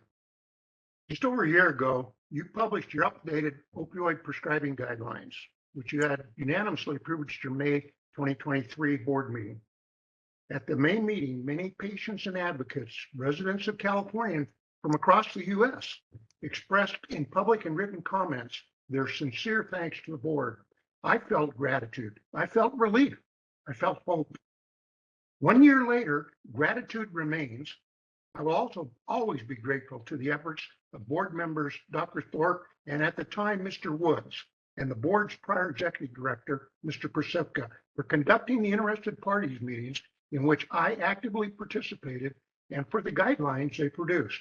I remain grateful for the board's approval of the updated guidelines. The updated guidelines are designed in part to ameliorate the chilling effect of the board's infamous death certificate project on physicians' willingness to treat patients in pain. Although the new guidelines do provide support and guidance to physicians to prescribe in a way that is effective for their patients and the flexibility to deal with pain patients that don't fall into the normal guidelines, nothing has changed. Fear of the medical board and the DEA remains. Pharmacies, insurers, and healthcare networks remain significant obstacles to the proper treatment of pain. All sense of relief is gone. Why is this? In my written comment, which I have been assured was provided to you in advance of today's meeting, I provided you with a sampling of the evidence. An aggressive rollout of the published guidelines was recognized throughout their development as the imperative step in order to restore proper care of patients afflicted with severe chronic pain. I also provided evidence to you that this imperative step has not happened.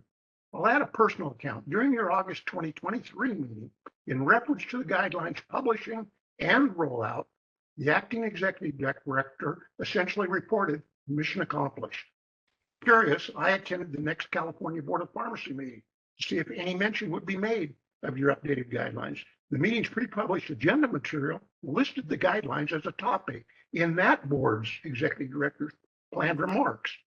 I was then disappointed when the guidelines received no mention during the live report. I still have some hope the medical board will actually engage in the aggressive rollout of the updated guidelines with the aforementioned stakeholders and California physicians and healthcare related professional boards and DCAS, HQIU, and the state AG's office. You must do this for your commendable and very much appreciated efforts to update your opioid prescribing lines is for naught. Worse yet, innocent patients will continue to unjustly and inhumanely suffer. I and my colleagues are eager to assist. Thank you. Thank you for your public comment. I'm going to send a request here to Rob Gordon. Rob, just so you're aware, I try to respond, but all the messages you're pasting into the Q&A, you just, none of the panelists here see any of that. So if you'd like to make a public comment, I just sent you a request. So you could uncomment or you could unmute and make your public comment. Okay, I just lost Rob. And next up here, we have Kelly Garcia. Kelly, you should be receiving that request. Kelly, you would need to accept the request to unmute on your end. Here, there. There you go, Kelly. Looks like your line's open. Is it open? It is. Please go ahead.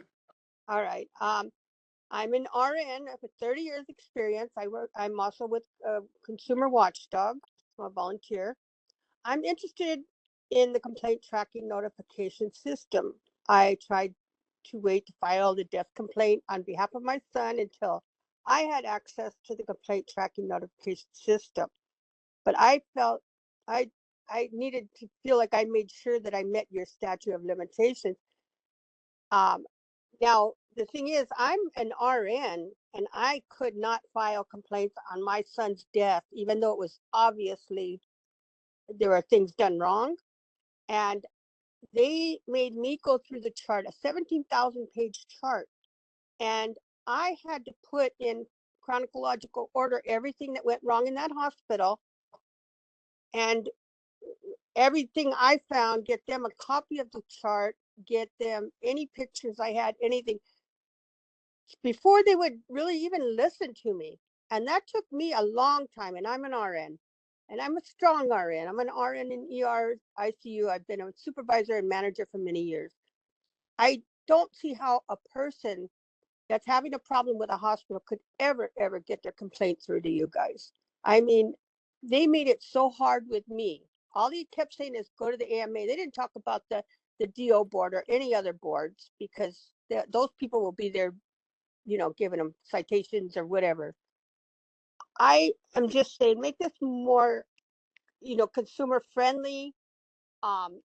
We need to be able to file these complaints, because without them, the doctors and nurses are losing their care for people now. They're not working as, advocates for health, and they lost all their empathy already.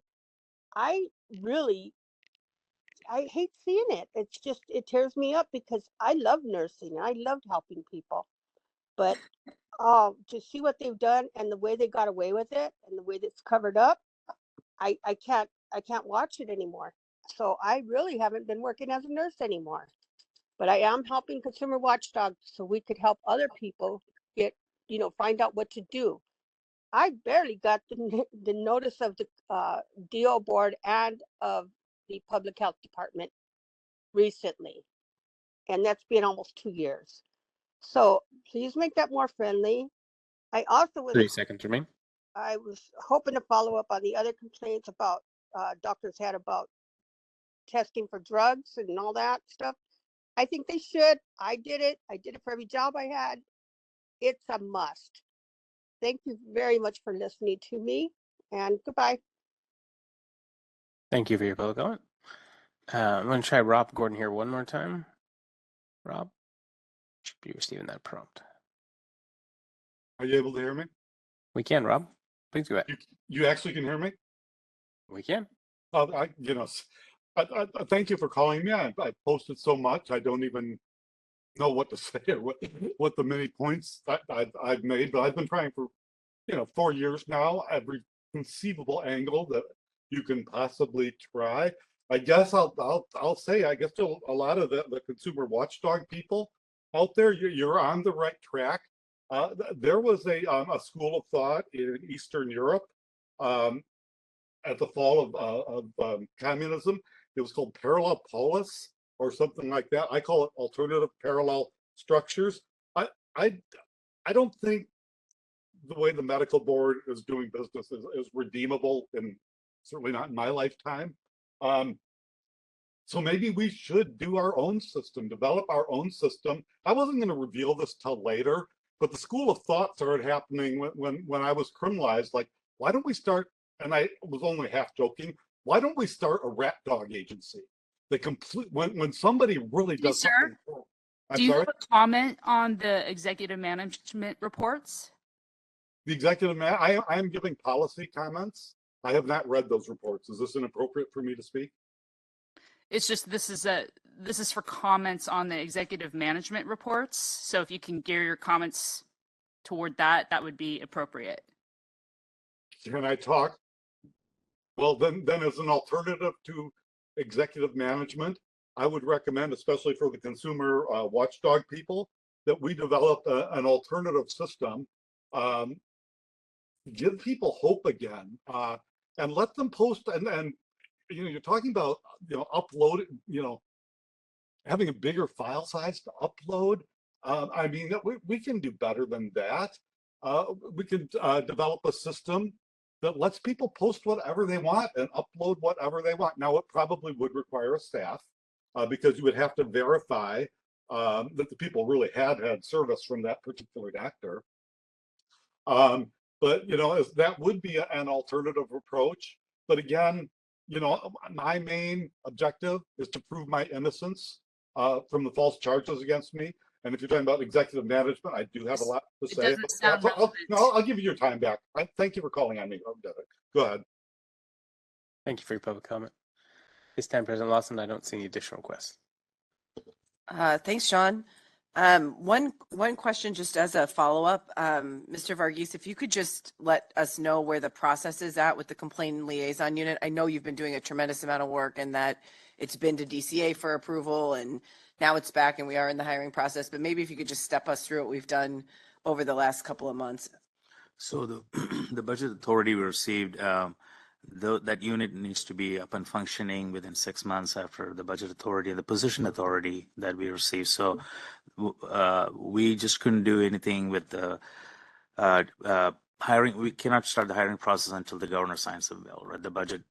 So that was signed, and then, but even before the governor signed the budget, we were working on the duty statements, so we don't delay the process any after that. So we were ready to get the process. I mean, we cannot submit that for a prior approval to DC until the governor signs it, and we know that we're getting all 9 positions and what the duty statements are and what's the makeup of those 9 positions. So how many of them are analysts, how many need to be bilingual. So all that need to go into the budget, the duty statement, so we can hire the right people for the right job. And we're also working to do our due diligence and homework in finding some training for these new staff when they come on board, so they are properly trained and onboarded to conduct these tasks, which is a difficult task. This is not any other unit under the board, so we realized all that. So all that background work is done even before the governor signed the budget. As soon as the governor signed the budget and we got the position authority, those paperwork is being sent to DCA. Of course, once DCA HR gets it, they have questions, so it go back and forth a lot for edits and justifications. So right now, I believe the last I checked, we completed all the questions, answered all the questions that were asked of us, and provided all the justifications to DCA. As soon as we get those position RPA or request for personal action approved back from DCA, that's the time that DCA would be posting that online, and then we will be taking applications, and hopefully we can get qualified applicants and then get ready to stand up that unit. Great. As soon as possible. And when did that budget approval or authorization get signed by the governor? When did that come through? It was May. Okay, great. Aaron, the governor signed the bill. I don't budget bill in need the May. specific. I don't know the exact date. I think it was late June. Yeah. Okay. Great. Dr. Bullock? Just a follow-up, Mr. Varghese. One of the things we're hearing a lot, it's about the process, right? From things like uploading information to the complaint unit, to the staff. I'm just curious, and certainly not being critical, but when I hear consumers say, the osteopathic board's got it up and running, is that, I mean, in other words, are there collaborative processes? In other words, would those job descriptions, if you will, or duty statements and all of those things, would they be similar? Would they be different? Are we autonomous? I guess I'm looking for that idea of collaboration. I know when I have to do hiring, I call my friend and I say, hey, well, you got the JD for this? So I'm just curious, just because I know how hard everybody here at the Medical Board is working, and we have such a huge footprint with all of our physicians that are under the MD. Do we have any opportunities for collaboration? And I'm sure you may have already done that, but if you have, could you comment on that? You mean collaboration with the osteopathic board? Not on this matter, but it comes down to the volume. The volume that we have to handle. I don't know what their volume is, but our volume is much larger to allocate such a difficult duty to our existing staff who are already burdened with trying to get their task at hand completed on time. And like I mentioned, we do not see this unit's function as something our current CCU or our call center can handle, because these are mothers calling in because they lost a child or they're in grief. And when you pick up that phone, we are not simply saying, okay, go to our website, here's a complaint form, you file the complaint, click. That's not the type of call that we are anticipating this unit will be taking. So this is where the personnel that are allocated to this position need to be trained properly to get into the caller space and explain to them exactly what the process is, or the complaint, how they're going to be receiving the complaint, and once the complaint is received, just explain the entire process. That will require maybe hours on the phone with the caller, right? And so they need to be trained properly. So our existing staff is not capable of doing that kind of, allocate that kind of time while there are tons of other work waiting for them. So that's why we asked the space in between when the bill is signed, when we can stand up that process. So we're very mindful of the time. We already end of 2 months into it right now, because end of July. Well, so we know that it is an urgent matter, but we will be getting there, and we are on top of it. No. And last comment, I think, would be that, when one is looking at things from different lenses, and I know this from the work I do every day, and I know that a phone call isn't just simply a phone call, and there's a lot of redirecting because we have very complicated systems of healthcare, right? Whose responsibility is it, right? Did that really lie within a big health systems problem that needs to be addressed? Have they even, because people don't know that. They just know they have a one-on-one with a doctor or a health team, but they don't know that all of this infrastructure is layer upon layer upon layer. And myself, and I'm pretty good at this, sometimes have to really think through the intricacies of how and where a patient needs to go to help solve a problem. And I think with that, I think the one point that was made, and I think it's a good one, that what that complaint unit document looks like with public input would be very important, because that's the end user. So I'm hoping that we can look towards having that public look at that. And I'm sure that, there's going to be more. And again, just want to thank you for doing. And I do understand the volume difference, but anything we can do to collaborate and make it work, I think it'd be great. Thank you, Mr. Bragg. Appreciate that. Thank you. Okay, I think unless there are any other comments, we're going to move on to agenda item 7, which is updates from external stakeholders. And again, we'll take questions and comments after we hear from both DCA and HQIU. So up first, I think it's Melissa Gear from the Department of Consumer Affairs. Hello. Can you hear me? I think I can hear me. Okay. Hello and good afternoon, President Lawson, Executive Director Varghese, and members of the board. I'm Melissa Gear, Deputy Director for Board and Bureau Relations, and I appreciate the opportunity to share the Department of Consumer Affairs update with you this afternoon.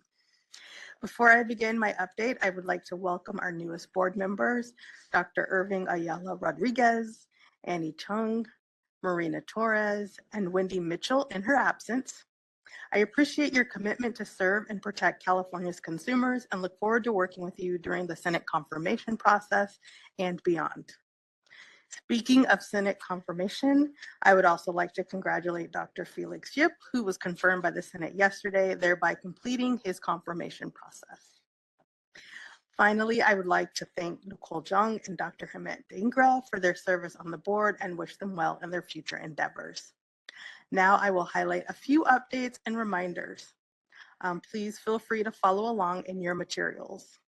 First, I will begin with an update on Budget Letter 2420 regarding vacancy savings and position elimination. The Department of Finance, or DOF, has issued Budget Letter 2420, implementing the governor's proposal to reduce the state workforce by 10,000 positions and $1.5 billion. The positions have been identified, and the final plan will be approved by agency and Department of Finance. These reductions impact DCA, boards, and Bureau.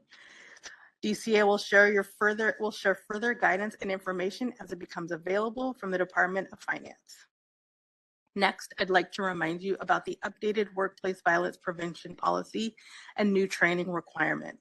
SB 553, a new law, mandates California employers to develop and implement a workplace violence prevention plan and train all employees by July 1st, 2024. DCA updated its workplace violence prevention policy and developed an annual training that is located on the learning management system. This new training is mandatory for all DCA employees, including board members, and must be completed by August 30th, 2024. If you have any questions or need assistance accessing LMS, please contact Board and Bureau Relations. Likewise, I want to remind our new board members about board member orientation training, or BMOT. Board members must complete board member orientation training, also known as BMOT, within 1 year of appointment or reappointment. On October 22nd, BMOT will be offered virtually. This will be the last training of the year.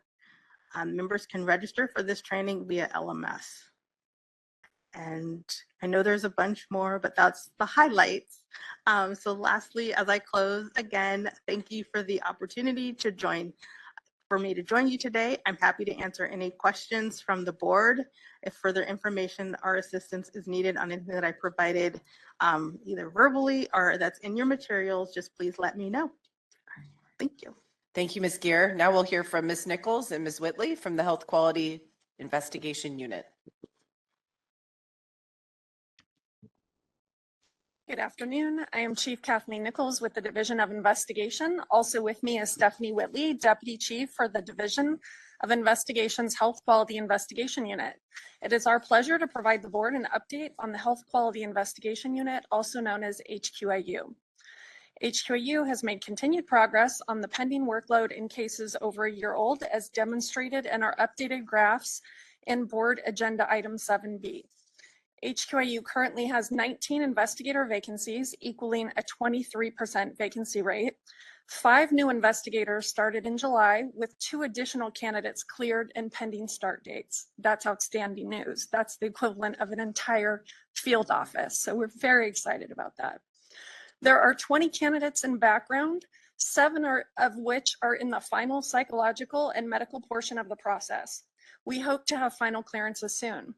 In the meantime, we continue to screen new applications for each HQIU office with vacancies on a repetitive 30-day cycle, so we can quickly fill the remaining vacancies. In June 2024, members of the Health Quality Enforcement section of the Attorney General's Office and HQIU staff met to discuss Business and Professions Code Section 2234, Subdivision G, and enforcement of the statutory requirement that physicians attend and participate in subject interviews within a 30-day time frame after scheduling. In addition, in July of 2024, HQIU medical consultants held their biannual meeting. These biannual meetings have proven to be extremely valuable for our medical consultants, allowing for collaboration on best practices, new ideas, and efficiencies. In addition to sharing an automated monthly report with case status updates, HQIU leadership continues to hold weekly meetings with board staff to discuss cases, answer questions, and resolve issues of efficiency. We look forward to participating in discussions with board staff and the HQE section of the Attorney General's Office to discuss Enforcement Monitor's report and implement a more collaborative working relationship between investigators and attorneys to improve enforcement outcomes. This will conclude our update, and we'd be happy to answer any questions. Thank you both so much. Are there any questions for anyone from board members? All right, seeing none. Any comments from the public in the room? If you'd like to make a public comment, you can use the hand raising feature or the Q&A window. You can just type anything in there. You don't have to type in your whole question. And if you're in a call-only line, you can press *3. First up here, we have Monty Goddard. Monty, you should be receiving that prompt. I wasn't planning on making a comment now, but something's come up over and over today. We got a whole bunch of new board members. We're hiring a bunch of new medical experts. HQIU is hiring a bunch of new staff. Got a question for the board, for everyone in the room. Is there any requirement for mandatory training for all of the above on the board's new updated opioid prescribing guidelines? I asked a similar question at a prior meeting, much more focused as to whether or not the investigators had been trained. And what the answer that I received was they've been issued a copy of the guidelines. They've been distributed to them. Now, I used to run a pretty powerful organization in the Navy. And when we had stuff that came out, especially if it was a change in policy, we didn't just distribute it or put it on a post board somewhere. We held training on it. If it was a serious enough issue, people had to acknowledge in writing that they had received that training. I see that there's a big problem with the board specific to the opioid prescribing guidelines, that kind of training is not being required and documented. Thank you. Thank you for your public comment. And next up here we have Rob Gordon. Rob, you should be receiving that prompt. Yeah, hi. Just very quickly, the workplace restraining order was what was used against me in criminalizing my successful mental health care. It is easily manipulated. And in my case, they used attorneys, just ridiculous. They took, I did, what's it called, continuances over a series of months that somehow I was going to do some mass murder attack. And I guess I was patient or my ADHD kicked in or whatever. I just want to express, make sure you put in, when you're developing these policies, make sure you put in procedures that keep it from being manipulated, because it's very easy to manipulate. Thank you. That's all I have to say about that particular issue.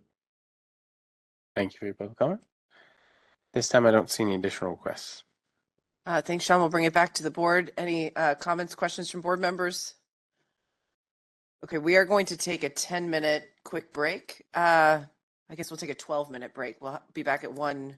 It's 1:08. All right, we'll see you shortly. All right. Okay. We'll do it again. Second try. Medical Board of California is back in session at 1:25 p.m. We're going to be moving on to agenda item 8, which is an update from the task force on the license application impairment questions and possible action. Dr. Sai, I think you're presenting this. Thank you, Madam President. I encourage the members to turn into agenda item 8 in the material, and it is on page 8-1 or 82. The task force, which was made up of Ms. Zhang and I, participated in an interested parties meeting on July 30th, 2024, to hear from speakers and the public on the board licensing application questions related to mental and physical health. The interested parties meeting was well attended, and over 20 people provided public comments.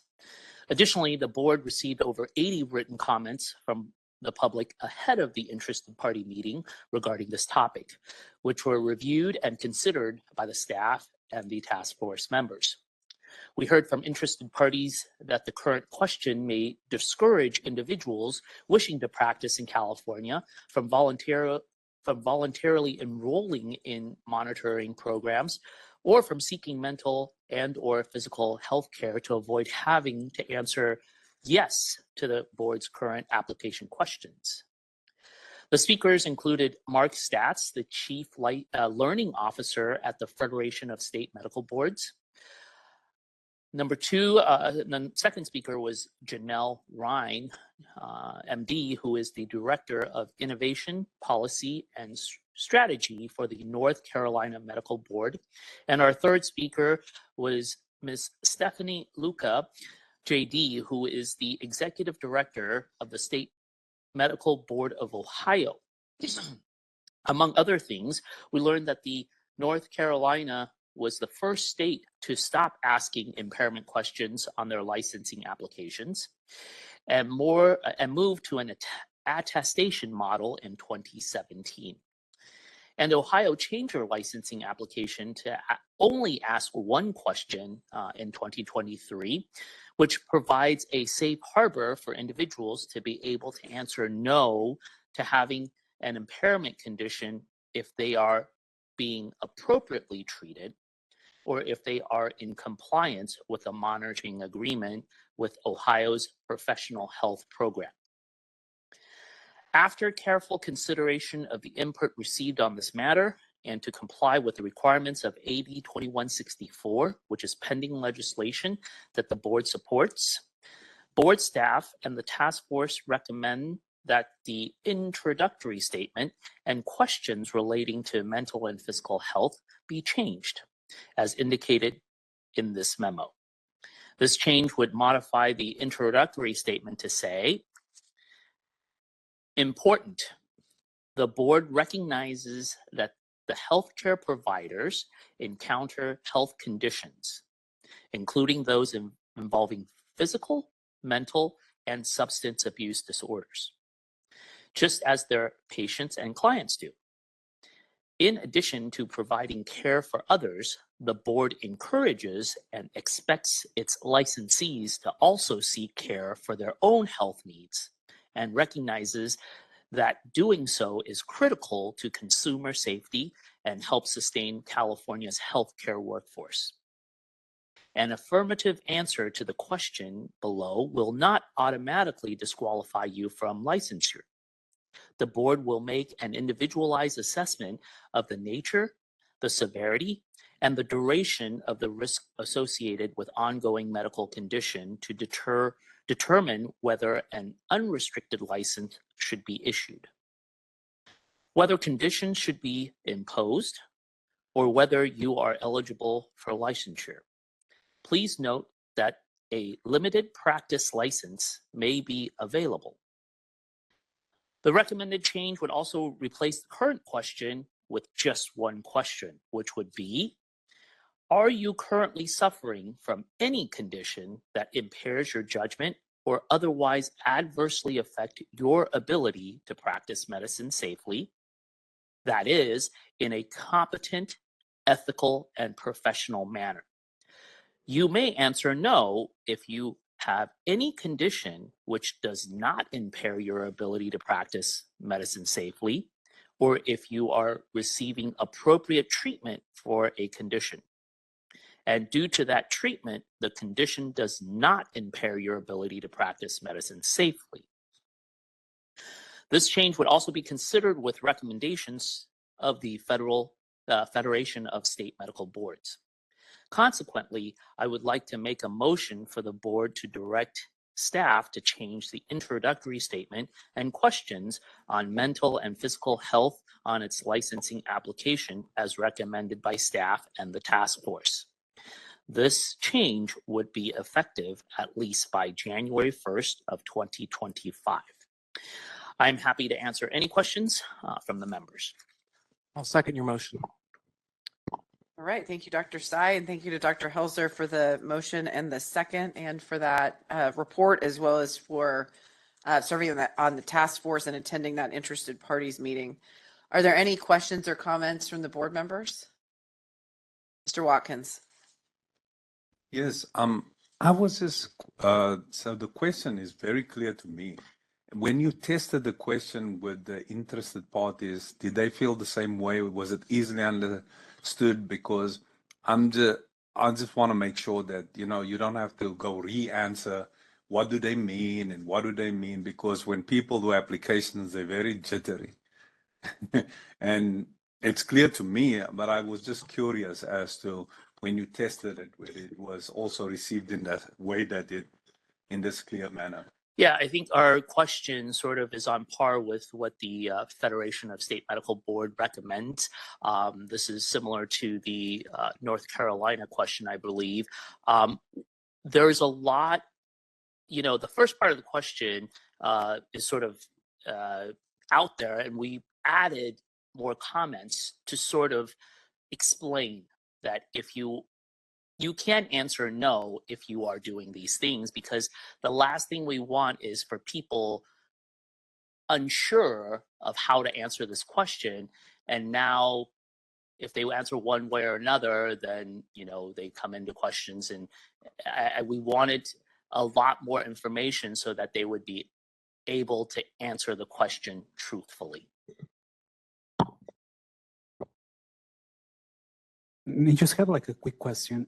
Was there any like comment or conversation about like how do we define the therapeutic relationship? For example, like let's say that I seek care and I'm recommended to follow up in 3 months, and I don't follow up like until 9 months, 12 months or something. Like, was there any concern with that? Because I could say, yeah, I'm treated. I saw someone.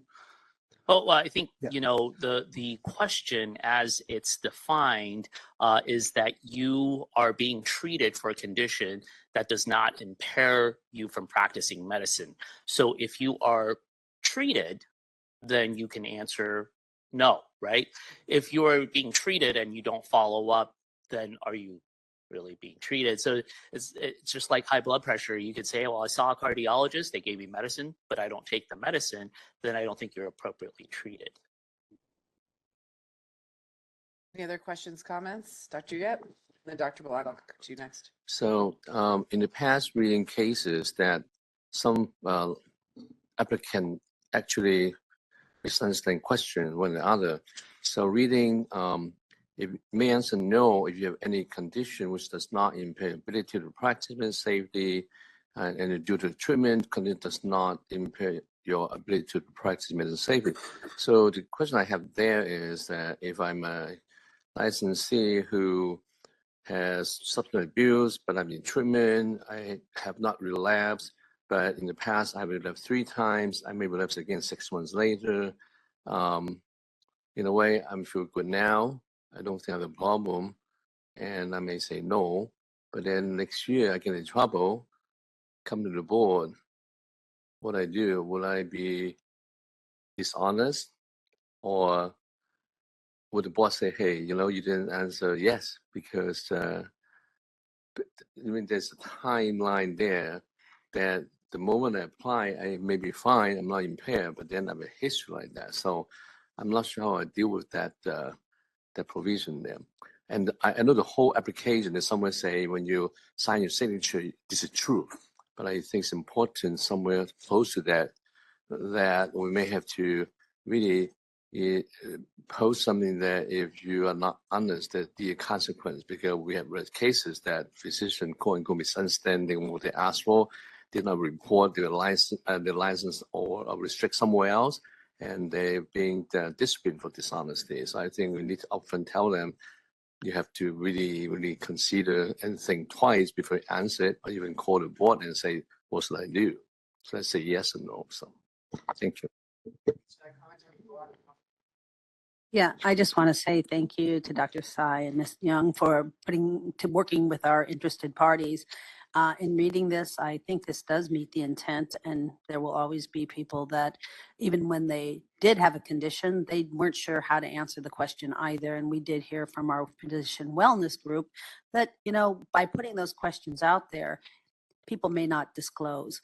I think to follow up on Dr. Yip's point, you know, if in fact, and I would think this would be part of due diligence, if there was, and I don't know, but I'm going to ask this question, if someone does come to the board that is a substance abusing licensee, do we go back as part of our due process and look at how they filled out their document? I mean, in other words, that was what, you know, someone say, well, did you or did you not have that? I think that's something to think about. If it's not part of our process, how did that person actually fill out their documents? Because then there's a whole nother issue, and that would lead to less credibility of that person in the first place, right? I say no, but I've been here 3 times. So I just want to say that I'm perfectly fine with this. I think it meets the intent. Thanks, Dr. Blatt. Dr. Thorpe? Well, I would also like to add my thanks to Ms. Young and Dr. Tsai for excellent work. I think the issue really, as it was brought to us, this was primarily brought to us by residents and fellows who are applying for licensure. And what their concern was is that many people they're avoiding California because of the restrictive nature of our questionnaire. And what happens is that if they're under treatment for a condition, then they felt like that they were going to be discriminated against in licensure. So I think we have to be aware that, number one, this statement allows people who are being treated to state that they don't have a problem and that they're going to be, you know, compliant with their treatment program. You know, the truth is we can't, I mean, if they have problems with discipline, it will come to us at some point, right? But what it does is it allows people, it encourages people to be treated for conditions that they need treatment for, and to not ignore them or not hide them from us. We want our workforce of physicians to be healthy, and many of them and all of us in some way or another need to take care of ourselves. This is one manner of doing that. And so I think this statement is a much more effective statement than what we had previously. It will not discourage people from avoiding California because they're concerned about discovery of some problem that they have. And I think, yes, is there a chance that people that are going to abuse drugs might abuse them again? Yes, but I think the benefit of this new statement far outweighs the risk of the statement. So I'm in favor of it. Thanks, Dr. Thorpe. Mr. Watkins, and then Ms. Torres will come to you. I had a question quickly. I think maybe Marina can answer this question. So when they answer this question and say they're appropriately treated, does the board, through the application process, just verify that? As I remember our discussion in the last year, I think of all the applications we received, there were only 6 or 7 of them that answered yes. And all of those were investigated further. Yes. So it's not the thousands of applications we get, it's not a huge number. And so, yes, if they do answer yes currently, there's definitely inquiries as to what's going on, what's happening. Okay, thank you. Ms. Torres. This is primarily a question because I think that the revisions to the language do what they're intended to do. I mean, the effect is you can tell it's going to do a lot, I would imagine, to encourage people to seek treatment and tell us, and apply and not be concerned about getting their application approved. My only question, and it is a genuine question, is there any kind of continuing obligation to notify the board or anyone should a situation change? So for example, that was given before, if there's a relapse or if, substance abuse problem comes back or a medical condition gets worse, is there a continuing obligation on part of the licensee to notify somebody of that change in circumstances? As I know currently, and I think Carrie's itching at the so I'm ready to be backup. This board does not ask people those questions on renewal, but their physicians are certainly encouraged, if an issue arises, to notify the board if they need a limited practice license, because unfortunately, if the board is notified in another manner, then a complaint is opened and it goes through the enforcement process. So I know a lot of physicians will self-regulate so that they don't put their colleagues as well in a position to feel like they need to report it to the board and certainly patients and patients' families. But there's just not a question on renewal that asks us. Okay, other questions, comments from the board? Any questions or comments from those in the room? You sat here all day listening to everything else. You come to all our meetings. Hello, my name is Lucas Evanson. I'm speaking on behalf of the California Medical Association. CMA would like to express our appreciation to the board and board staff for their work in arriving at this proposed language. CMA supports the changes and believes it will go a long way to destigmatizing physicians receiving care and, by extension, fulfilling the board's mission to protect healthcare consumers and prevent patient harm. We ask that the board approve the recommended changes. Thank you. Thank you. Anyone else in the room? All right, Sean, let's go to the WebEx. If you'd like to make a public comment, please use the hand raising feature or just type something in the Q&A box.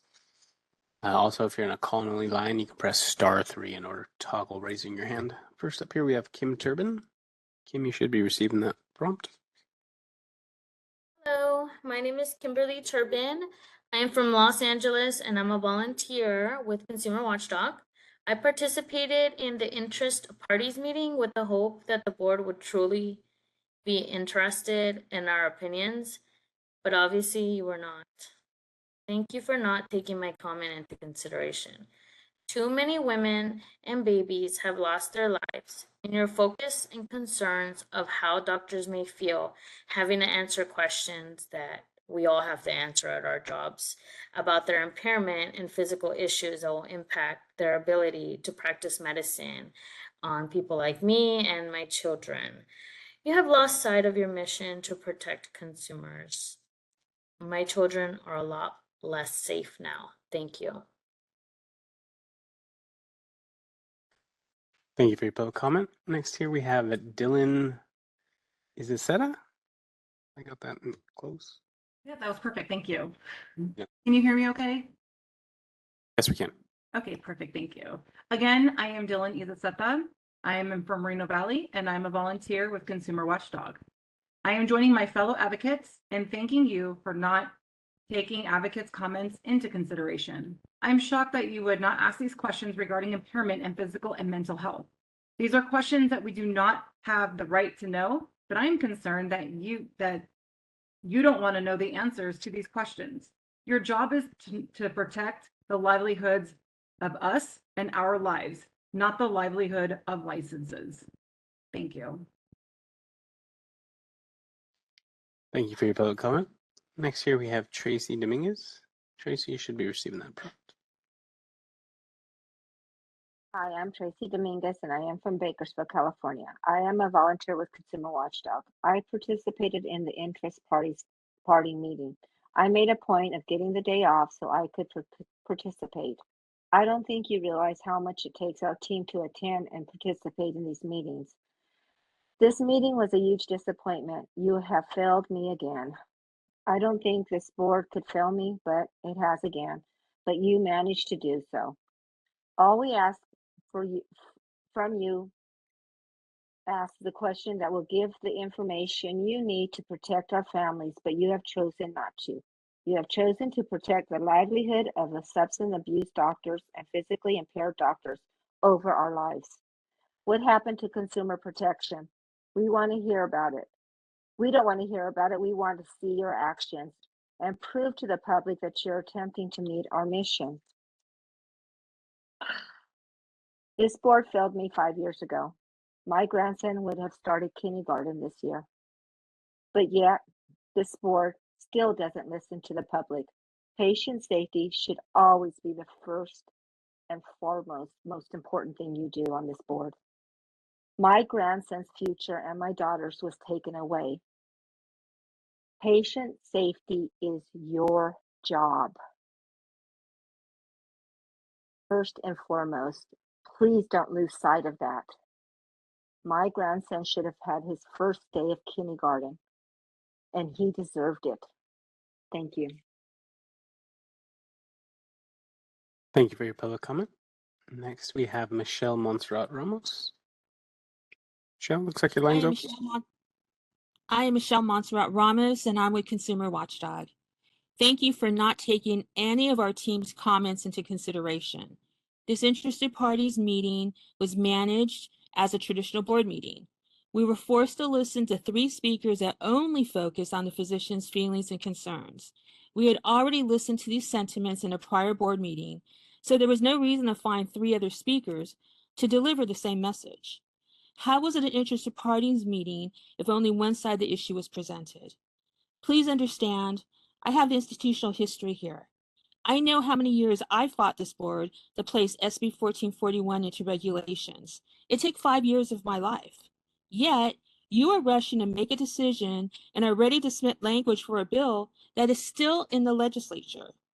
Don't talk to us about consumer protection. You are clearly showing the public where your priorities are. By the way, a doctor's high blood pressure will not cause a patient's death. Thank you for failing the public once again. Thank you for your public comment. Next here we have Christine Bilderin. Should be receiving that prompt. I am Christine Bildrain. I'm from Los Angeles and I'm a volunteer with Consumer Watchdog. I attended and participated in the interested parties meeting. It was my first meeting of this board and I have to say I was completely disappointed. I expected to have a conversation beyond my timed public comment. It was no different than a board meeting. The two board members said nothing in response to our comments, similar to your board meetings. Then to only discover that my voice was not heard. None of the public that was concerned with consumer protection was heard. Your recommendation to the board does not reflect anything that the advocates had to say. You failed me. You failed my family.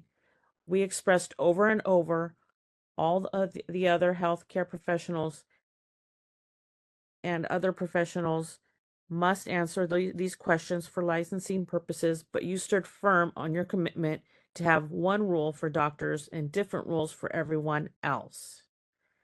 Due to my son's tragic death, I already lost faith in healthcare, but thanks to your decision, I feel even less safe and fear for the safety of my other children. Thank you. Thank you for your public comment. Next here we have Kelly Garcia. Kelly should be receiving that prompt. Okay. Yeah, my name is Kelly Garcia. I'm an RN. I'm also with Consumer Watchdog. I've just begun with them. And it was due to my son's death caused by a doctor who didn't want to get off her butt and go into the hospital and treat him. Okay, now that has nothing to do with this, but it kind of does. If doctors don't want to come to California because they have to say that they're not on drugs, well, then let them stay somewhere else. We don't want them. If we do this right and we say, hey, expect this when you go for your license, they're going to ask you this question. If they need these drugs, let them have the doctors write them a note of what their condition is, and they can hand it in with their answer. Don't make them lie and make RNs, cover up for them every time they mess up a patient and we're over there trying to fix them. I have seen a lot of patients come from one doctor, and every time we'd get one of those patients in with infections, I'd say, oh, was it that doctor? Yes, it was. It just, it's ridiculous because we make complaints and it's covered up. It's not right. And I don't want you guys just to go home and laugh about us all complaining about the same thing. Consumer Watchdog is here for the consumer, and they've helped me more than any medical people have yet. I really need help on these things because I am tired of being disappointed by my peers, which you doctors are my peers because I do a lot of the work for you guys. I have been in there for 30 years doing the grunt work for the doctors while the doctors get all the praise and the handshakes and the thank yous. And the nurses are the ones that are like, the POS that taking care of their family that they don't care about. We really are the ones that should be caring, but now I'm seeing it less and less and less. And it's sad. It's very sad.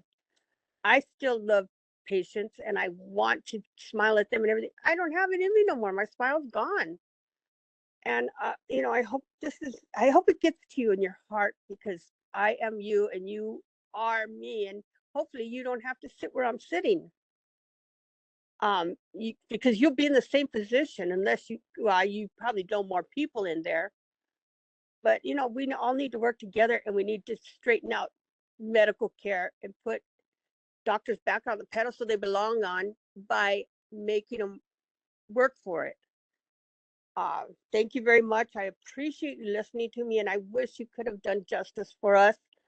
I don't want to say thank you for doing that favor of not passing it, because I don't thank you for that. I regret it. 15 seconds remaining. All right. Well, goodbye. Thank you for your public comment. Next up here, we have a call-in user from the 201 area code. You'll have to toggle *6 in order to unmute now.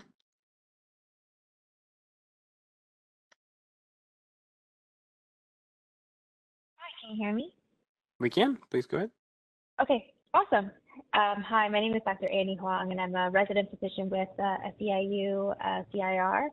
I also want to express my appreciation and want to thank the medical board for their recommended changes to the impairment questions on the licensing application. As we know, approximately 40% of resident physicians report reluctance to seek mental health treatment due to the licensure concerns. And so it is critical that we fight the stigma of mental health in medicine, and that begins with our licenses. Doctors can be patients too, and we deserve to take care of our mental health in the same way we encourage our patients to take care of theirs. So SEIU CIR is in support of the recommended changes, and we encourage and hope the board will adopt the language as drafted. Thank you. Thank you for your public comment. Next here we have Dylan Elliott. Dylan, you should be receiving that prompt. You hear me all right? We can, Dylan. Please go ahead. Great. Thank you very much. Dylan Elliott calling in on behalf of the California State Association of Psychiatrists. First and foremost, I want to thank the board for your consideration of this important issue, and we thank the staff for their hard work on this as well. Very much aligning our comments with those made from our friends and colleagues at the California Medical Association. Urge the board to adopt the language as proposed and being heard today. Again, thank you very much for your consideration and urge your support.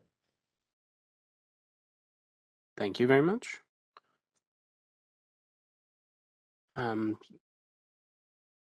people are queuing up again. You're only allowed one per agenda item here. Sorry, I have to shift through the list here. Next up, we have April Dozal. April, you should be receiving that prompt. Divisions represented by SEIU CIR in California. I'm here to express support for the drafted changes to the impairment questions on licensing applications. As currently written, the language stigmatizes mental health. Our members have overwhelmingly reported that they are regularly discouraged from seeking care out of fear that they will have to disclose their conditions to the board and their licenses will be denied. We have heard from board staff this is not the practice of the board, but the stigma is still very much real and harms young doctors, among whom suicide is the #1 cause of death for male physicians and #2 cause of death for female physicians. We believe the proposed languages or changes to the language will fight this stigma by encouraging applicants to get treatment and get well so they can provide the best care possible to their patients. We thank the medical board staff for working expeditiously to address this issue, and we ask the board to adopt the proposed changes to the impairment questions. Thank you. Thank you for your public comment. Next up is Rob Gordon. Rob, you should be receiving that prompt. During the break, I could not because of the comment I'm going to make. I wanted to make it.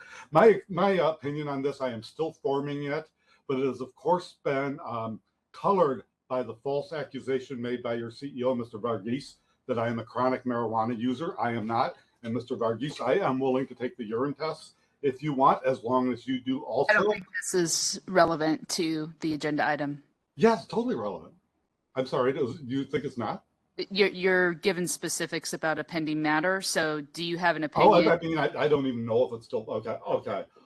Yes, I do have another comment. When I worked at General Dynamics many years ago, there was a question on a form, and this was probably 30 years ago, that says, have you ever used marijuana? And the person who was giving the questionnaire was somebody from the military, and he was practically yelling at us. The appropriate answer of this question is no.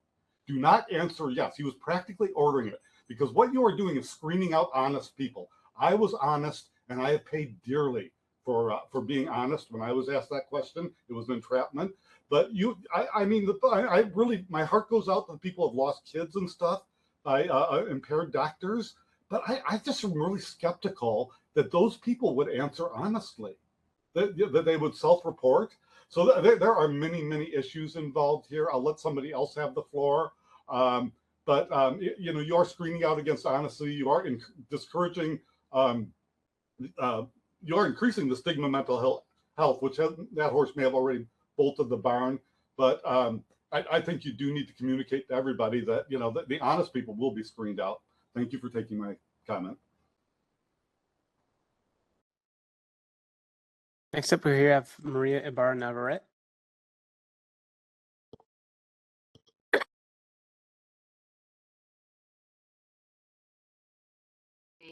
And a volunteer with Consumers Watchdog. I made the time to attend and participate in the interest parties meetings. I make sure that I participate in the interest parties meetings because I thought you held these meetings for a reason and really thought that you wanted the public's opinion.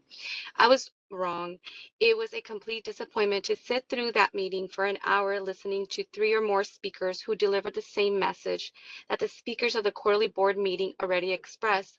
We got the message. We thought this was our meeting to discuss the issues with the committee, but no, it was an extension of a board meeting.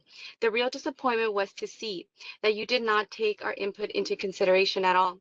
You failed me, you failed my family, you're failing the communities you serve. You have chosen to not want any information from doctors that could directly lead to our harm. We're asking for the information. We are asking this board to want the information they need to protect our families. You have already showed the public that you have no interest in protecting our families or consumers protection. We're going backwards, not moving forward.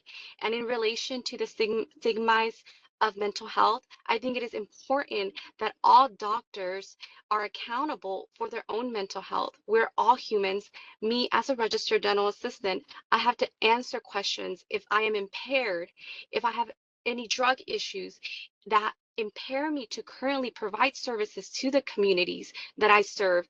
Why is it that me, as a registered dental assistant with limited scope, need to answer these questions, but these doctors, for some reason, we're putting them on a pedestal and saying that we're stigmatizing them? No, it's about protecting the community. It's about protecting each other. It's about working together. And if a doctor is impaired or has any of these issues, be honest with himself, remove himself from providing medical care to the communities that they serve. Thank you. Thank you for your public comment. And this time, I don't see any additional requests. Okay, we'll bring it back to the board. Additional comments? Dr. Yip? I think it's a lot of work done here, but also feel uncomfortable with all the public comment that looks like the message is not communicated well and not well received. So there's some miscommunication, disconnect there. One question I have, what is the time frame? Do you have to do something like that before the legislature changes? And to me, if there's a robust pitch people out there, they're probably less concerned from the student resident who apply because they're already taken care of, versus the comment here, oh, this would help physicians come to California. I'm not sure there's a statistic that says what number of physicians who didn't want to come to California because they don't feel comfortable about that question. So the language needs to be changed. I'm not sure the timing is right, but I do concern there's so many public interest party voice their opposition. That bothers me. Maybe we are not doing the right language, right concern there, or maybe we did not convey what is behind this, whether it really affect the quality of physician who apply and eventually serve California here. So what is the timeline? Is there a relationship to the legislation that's pending? Yeah, we expect that the change to the licensing application would be completed at least by January 1st, 2025. And this is a difficult area. What we have learned is that people who do have issues don't regularly answer yes to that question. And that even more concerning, people who do have health concerns will purposely not be treated so that there's not a record of a diagnosis, so that they can honestly answer yes, that they don't have a condition because they don't have a diagnosis. That does not help patients to have physicians who are taking care of themselves and are safe to practice. As far as physicians not wanting to come to California, we heard from our two subject matter experts at the last board meeting that they specifically tell otherwise very well qualified candidates who are in a monitoring program, perhaps even at that point voluntarily, just so that they can demonstrate, and it's encouraging for them to have continued monitoring, even if they've been cleaned 5 years or more, that they're accountable. What they tell folks who are in monitoring programs is don't come to California, because you have to answer yes if you're in a monitoring program, even if you're not impaired. A person in a monitoring program who is otherwise safe to practice,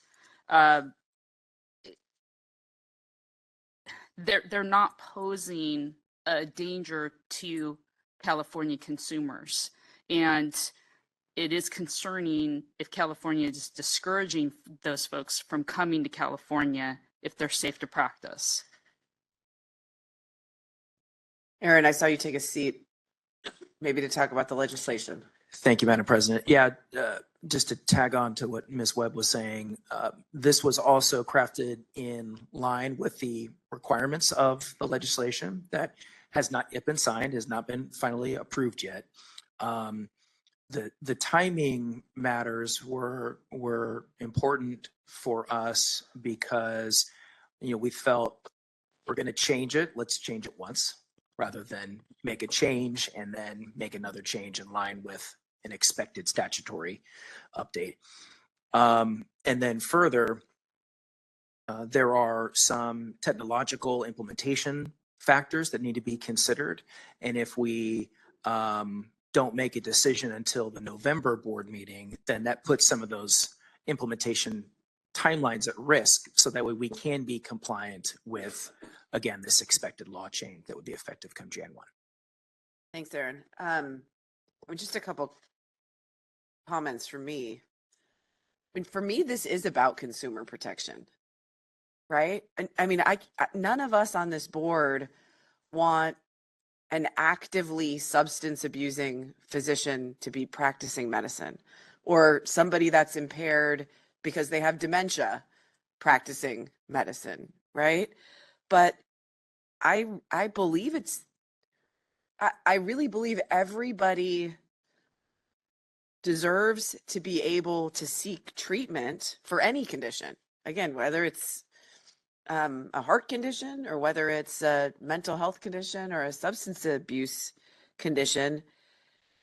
And if they're seeking treatment and that treatment is going well, they shouldn't be prevented from being part of California's workforce. Frankly, we need those people to be part of California's workforce because they, in some sense, will understand those conditions better than others. So again, to me, this is about consumer protection. I understand there's a disagreement with Consumer Watchdog, and I hope that we can continue the conversation with all of them as we progress in this process. I don't know if we'll come to a meeting of the minds on this or not, but I hope, to Dr. Yip's point, we can find a way to continue the conversation, because the data and the evidence does show that the way we ask our questions today discourages people from seeking treatment, discourages good physicians from coming to California to provide treatment to California consumers. And I mean, this is one way. It's indirect, of course, but it's one way for us to encourage indirectly physicians to seek that treatment, and certainly not discourage them actively from seeking treatment. So I support the motion. Are there any other comments or questions? Yeah, I would just piggyback off of what you're saying, and I think that's really important. And I too, like I know people here on the board, we are all here for healthcare advocacy. I don't, and I feel particularly bad that our colleagues and friends from Consumer Watchdog are feeling the way that they're presenting their thoughts. I do think that I think that statistic that was read about women committing suicide, be it in medical school, be it in residency, that is real, and it's been real, and it's increasing. People with depression, bipolar disorder, and so on, even severe anxiety disorder, learn to use substances, legal substances that is, alcohol, to suppress their their feelings rather than seeking treatment because they're afraid. I mean, I've been in the industry for a long time dealing with medical students and residents, and they're fearful of that. We're not doing this because of the fearfulness. We're doing this because we want better physicians here in the state of California that are under treatment. And I would say that I'm imagining when we fill out the form, just going back to that point I made before, you know, under penalty and perjury of law, I am doing these things properly. When we fill out for our credentialing, when we fill out for any form that we get for hospital privileges, clinical privileges, we're attesting to that. So we're giving people the opportunity to attest that they're being honest. And I guess the one thing I would ask is, we talk about, did these questions make a difference? I would be ready for that. I would be ready for that. I'd hope for our next board meeting, what percentage of those people, just a small sample. I think that's just something important to really say, this is what this question did or didn't do for our patients, for our people that we've actually reviewed. You know, were they honest or dishonest? But it's a small percentage, I think. So I support the motion. Thanks, Dr. Bullock. Yeah, I Mr. think, Hawkins. yeah, for me, it was at the beginning, like, oh, what does this question mean? And that's why I asked the question at the bottom, at the front end about, does it change the underlying, the underlying process that the application, the licensing department is going to address?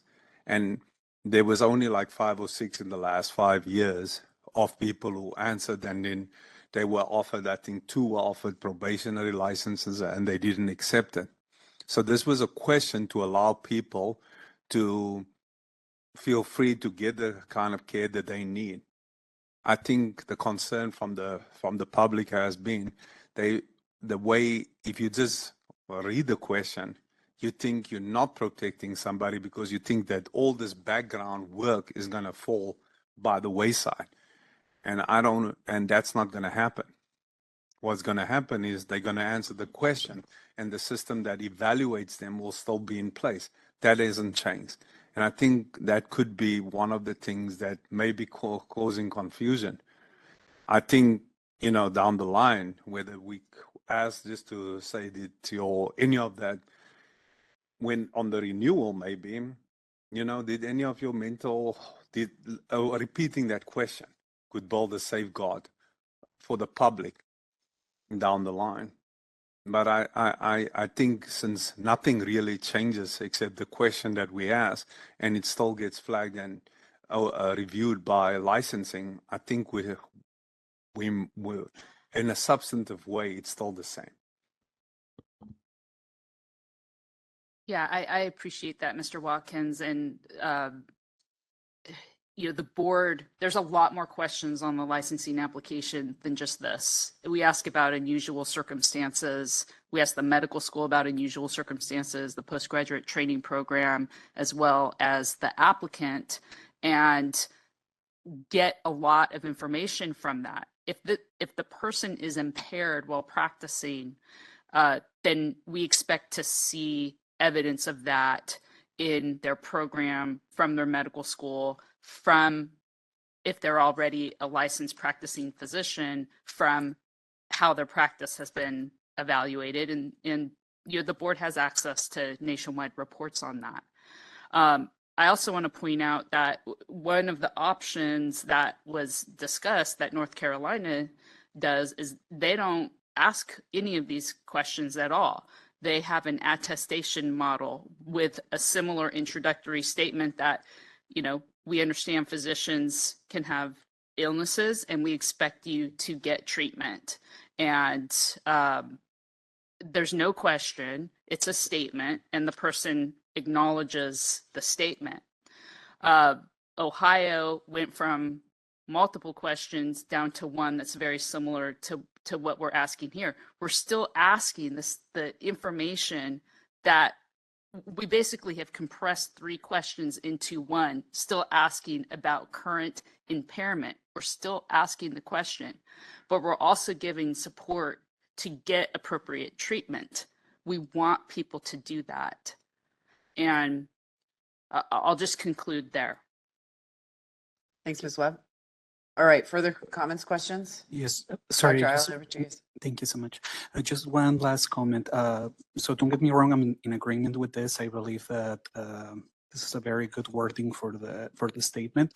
I feel comfortable being in agreement with this, but I do not feel comfortable with the consumer trust, with the consumer participation in the certain way that I believe that if we provide time to put one point of view, I think that everyone needs to have the fair share of time to explain other different points of view. And I think that, for example, for interested party meetings, if we invite one speaker to propose about one thing, I think that we should also be very active about having an opposition speaker as well, to have like a fair not us, but like the interested party meeting, to have like a fair share of information from different points of views, because then otherwise I think that we're going to continue receiving comments like the ones that we heard, that we provided limited time or limited opportunity to comment on it. In this particular case, I do agree with this motion, but not the way maybe that it was handled if we didn't give an opportunity to present a formal presentation or a formal point of view, if we didn't give the same chance. Yeah, just that. That would have been challenging because that is not the wave of the future. What the consumer advocates are asking, there's not support for maintaining questions that could even potentially be in violation of the ADA. So I hear what you're saying, and a lot of times those different viewpoints of, maintain the question, and certainly we received a lot of written comments and people got to make their statements. Some people advocated for no questions at all. Some people advocated for adding questions. The bulk certainly advocated for modifying the question very similarly to what is being proposed here. Dr. Yip, did you have a Yeah, I just want to comment and thanks for Carrie and Ms. Lawson's clarification and comment. I think it's important to communicate. This hold is not to hide doctors who have trouble. It's an open door for doctors who are competent but have some issue that need to be dealt with. And that's the purpose of public protection. So thank you. Thank you. All right, I think we will call the question. We're done with comments. Ms. Struther, will you call the roll? We had now I can't remember. The motion was from Dr. Tsai, second from Dr. Helzer. All right, roll call vote. Dr. Ayala Rodriguez. In favor. Dr. Balat. Yes. Ms. Chung. Yes. Dr. Helzer. Yes. Dr. Thorpe. Yes. Ms. Torres. Yes. Dr. Tsai. Yes. Mr. Watkins. Yes. Dr. Yip. Yes. Ms. Lawson. Yes. That motion passes. Thank you all for all Madam of your hard work President, on that. I'd like a point of personal privilege. I'd like to thank Carrie and the rest of the board staff for doing a lot of heavy lifting. As she alluded to, there was a lot of public comments, and even the task force meeting, there was a lot of material to shift through, and I appreciate all the work that Ms. Webb and the rest of the board staff did. So kudos to them. Thank you. I appreciate the whole team very much. We have a great team. Thank you. All right. Well, I said that the president's report was the most exciting part of this agenda, but really agenda item 9 is always the most exciting part of the agenda. Madam President. Discussion and possible action on legislation. Mr. Bone. Thank you, Madam President. Good afternoon, members. The legislature will soon wrap up their work for this 2-year legislative session with an August 31st deadline bearing down upon them quickly. After they adjourn for the year and the upcoming election in November, the legislature will formally kick off their next 2-year session in December after they swear in new members of the legislature. If I could draw the members' attention to item 9, which is the color-coded tracker chart, as what we refer it to. These are reflective of the bills that the board has already taken a position upon, or that the staff are proposing that we take a position upon today. First, just to dive in to this, just to take a moment to reflect that I think it's been a successful legislative year for the board. Those items that are noted in blue, which is all but one of them, are reflective of the fact that these bills have either not changed or they have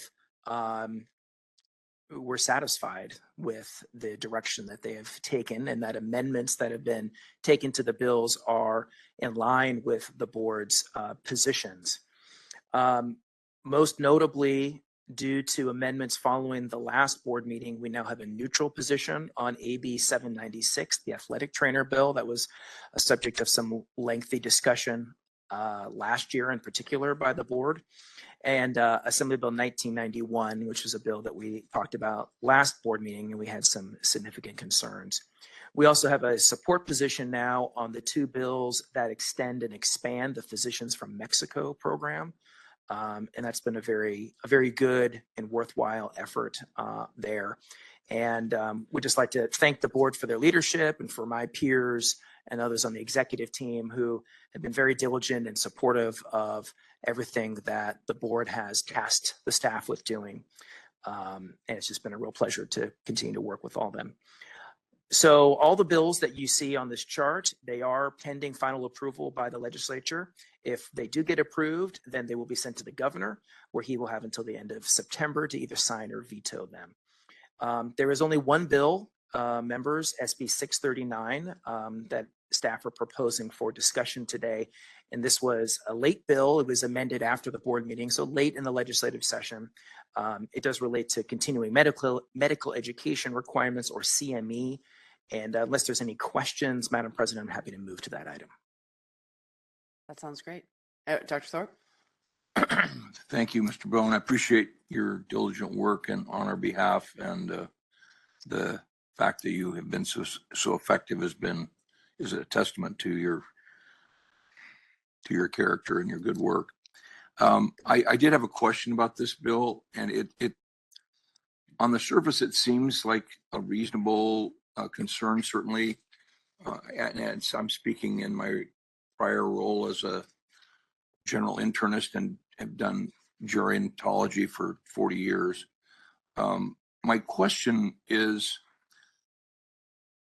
what is so basically the bill says that it will let's see,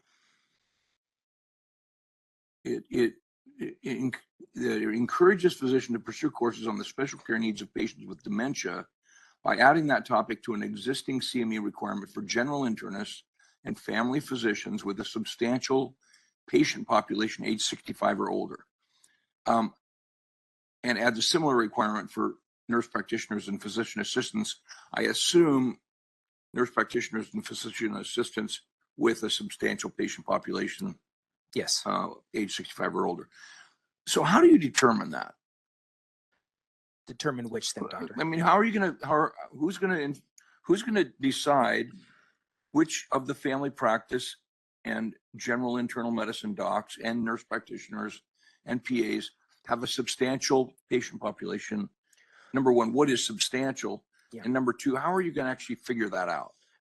So the statute itself, and if you look on page 2 of actually it's also on page 1 and page 2, doctor, it states the existing law, and it defines substantial as your patient population of which over 25% are age 65 years or older. Okay, so that's hopefully that answers part of your question. Well, but how do you decide that? How does the board decide, or who's going to be looking at this to make that decision? Well, I think it starts with the physician to understand their practice in light of what the statutory requirement is. And then if they are selected for audit by the board staff, I believe we currently audit 5% of renewing physicians, then they're going to have to provide documentation relative to their compliance with the law.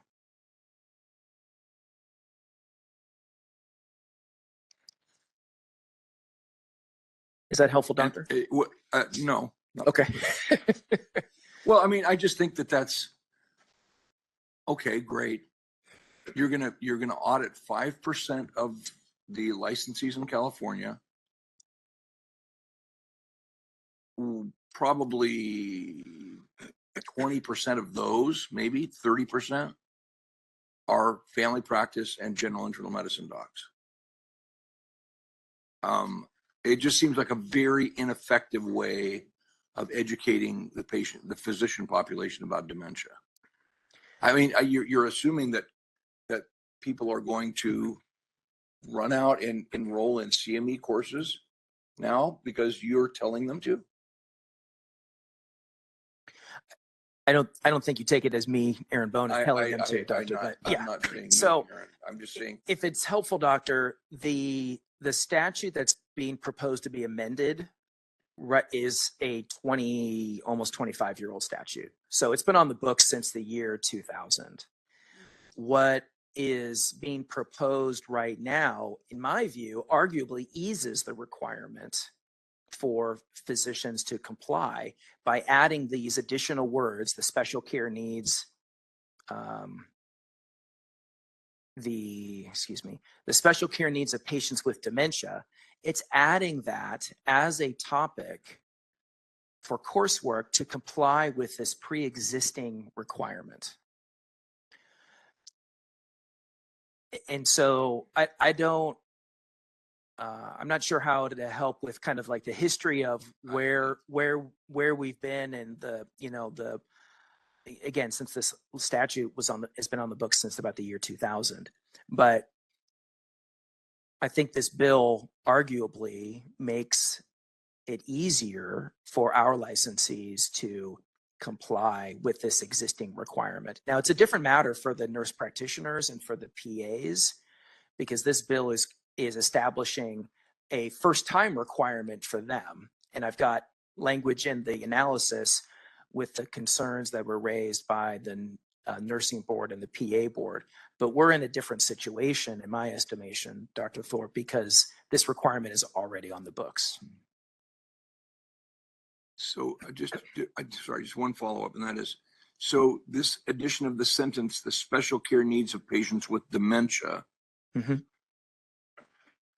if 25% of their patients are 65 or older, they shall complete at least 20% of all their CME hours in a course in the field of geriatric medicine, comma, the special care needs of patients with dementia, comma, or the care of older patients.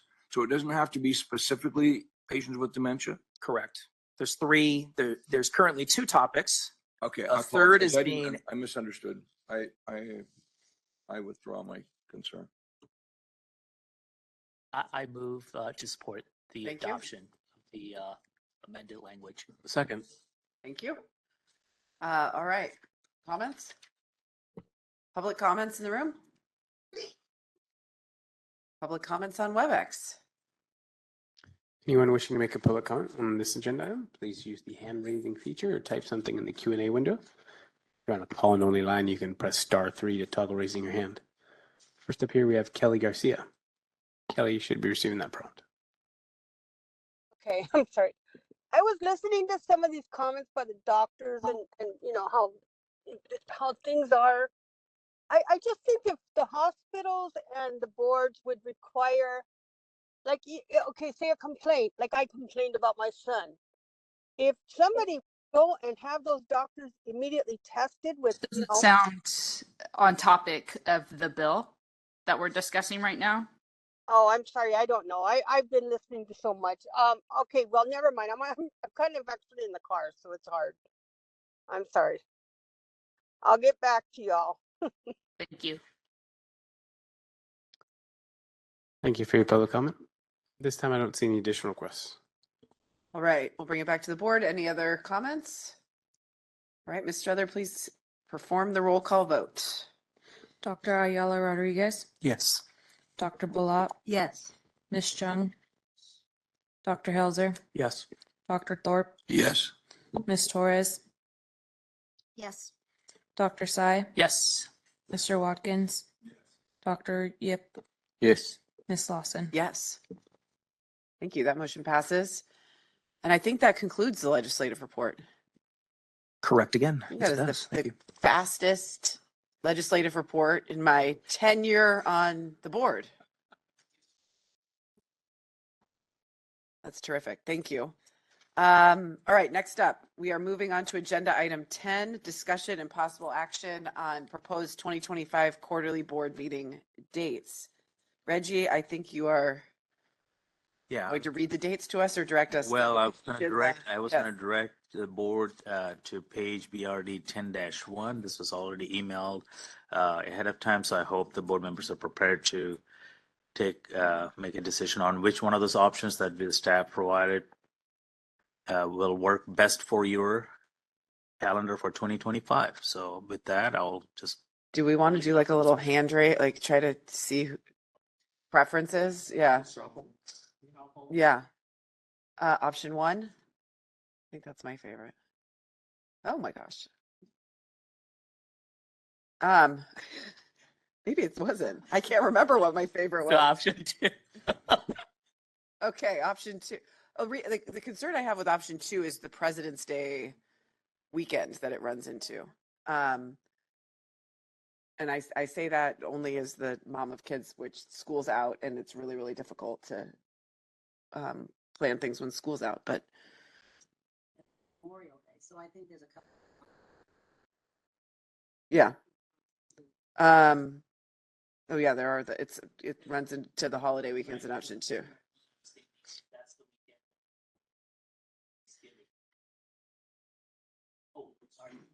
Yeah, looking at option 1, the November meeting is the week before Thanksgiving. And so you run into that problems. Some schools only get Thanksgiving weekend off. Some schools get the whole week off. But Thanksgiving is when? The 28th? The 27th, the following week. Yeah. So Yeah, that Thanksgiving's on the was my 28th, yeah. consideration. Okay. I guess people like option 2 better though? Is that what I'm hearing? Okay, how many for option 2? Okay. To support option 2. All right. With either option, my grandson's graduating Colorado. But I'm by the. Yeah. Sorry, Sean. Option 2 just has, there'll be 2 meetings I'll miss because of option 2. Right. Which doesn't matter for anybody else. It's just a vote for option 1. Yeah. No, and I mean, from time to time, people miss meetings, so for various reasons. So you'll be gone. Okay. Well, it sounds like option 2 is the preference. Let's hear. Does the public have any preference? Sean, does anyone on the line have any preference? CMA doesn't have a preference on this. Come on, CMA has a preference on everything. If you're on the WebEx and you'd like to make a public comment, please raise your hand, queue up, or use the Q&A window. If you're on a call-only line, you can press *3. Give you a few seconds. I don't see any requests. All right, we'll bring it back to the board. I guess I will allow a vote on the motion on option 2. I have one question. Is the January meeting going to be by WebEx or at a remote location? In person? Okay. Is that because we're not permitted to do it by WebEx, or is it? Right. And if we do it by teleconference, people will have to provide their locations. That's right. So it's That's right. the will of the legislature is that we meet in person for the board. Only advisory committees it's okay for them to meet. Do via we have a WebEx. location for that January meeting? Not at this time, not for the January meeting. We're working on it. Do you have a preference? No. Hey, take the win. You're going to take the win on option 2, Dr. Sai. Rules, not me. Yeah. For the team. All right. Let's have a roll call vote on option 2. Do we have to have a roll call vote, or can we just decide this? Do we need to vote? Um, Okay, let's just vote. it's sorry, it's agendized that way because sometimes it can be contentious. So This we'll is very just contentious. follow I'd it. like to register my opposition. Yeah. Well, I mean, No, I'm just kidding. We don't need to talk. I don't feel strong enough where I go, I will vote no if it, because, ultimately there's far enough advance warning that I could go either way. That's why I don't want to have to, if there are two, if the people are. We're all good. We're all good. Right. So I just. We're all good. Let's call the question. Ms. Strother, let's vote. Dr. Ayala Rodriguez, Yes. Dr. Bullock, No. Ms. Chung, Okay. And I'm sorry. I know the motion was by Dr. Saya. Was there a second for option? I seconded it. Yeah.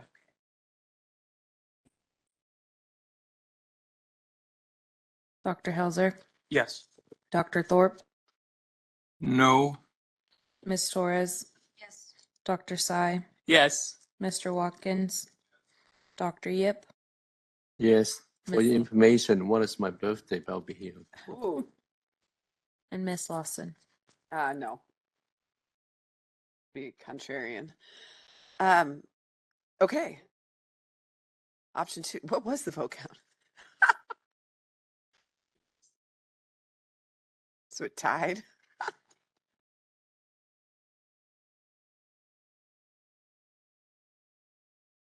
Okay. Not as close as it seemed. Okay. We are moving on to the last agenda item of the day. Agenda item 11, discussion and possible action related to the Midwifery Advisory Council. Do we have Ms. Wisner available with us?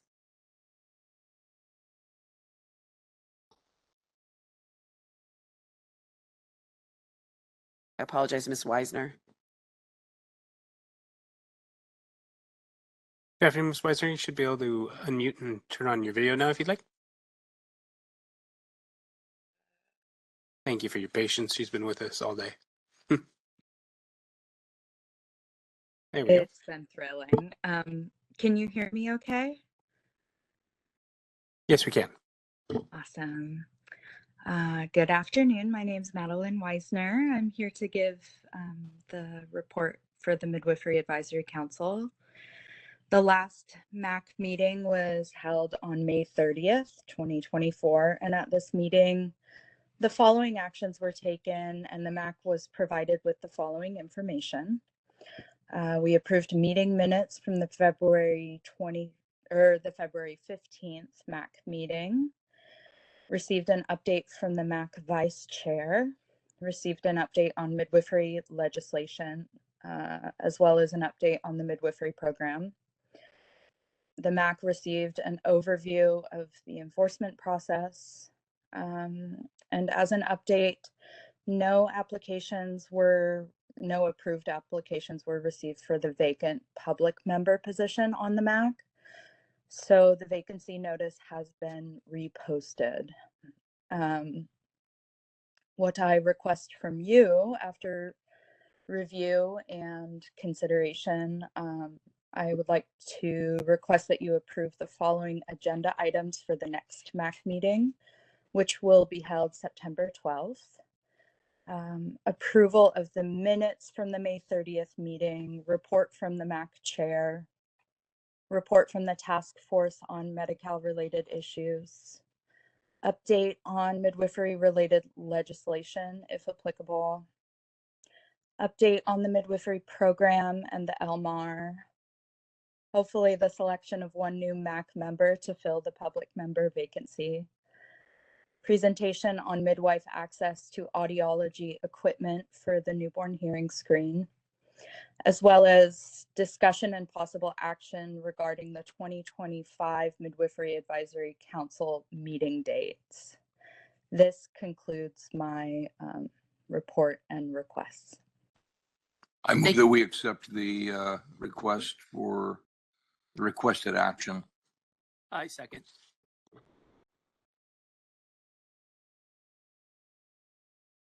Are there any public comments in the room? I'm sorry. If you're online and you'd like to make a public comment, please raise your hand or use the Q&A window. If you're on a call-only line, you can press *3. I'll give you a few seconds to queue up. Don't see any requests at this time.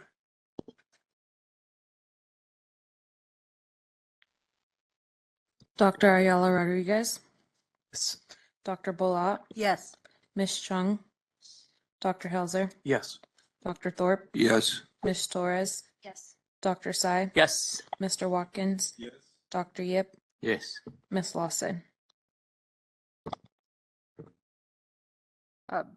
Unfortunately, Ms. Lawson had to step out, but that is the last agenda item for today. And so we can move into recess.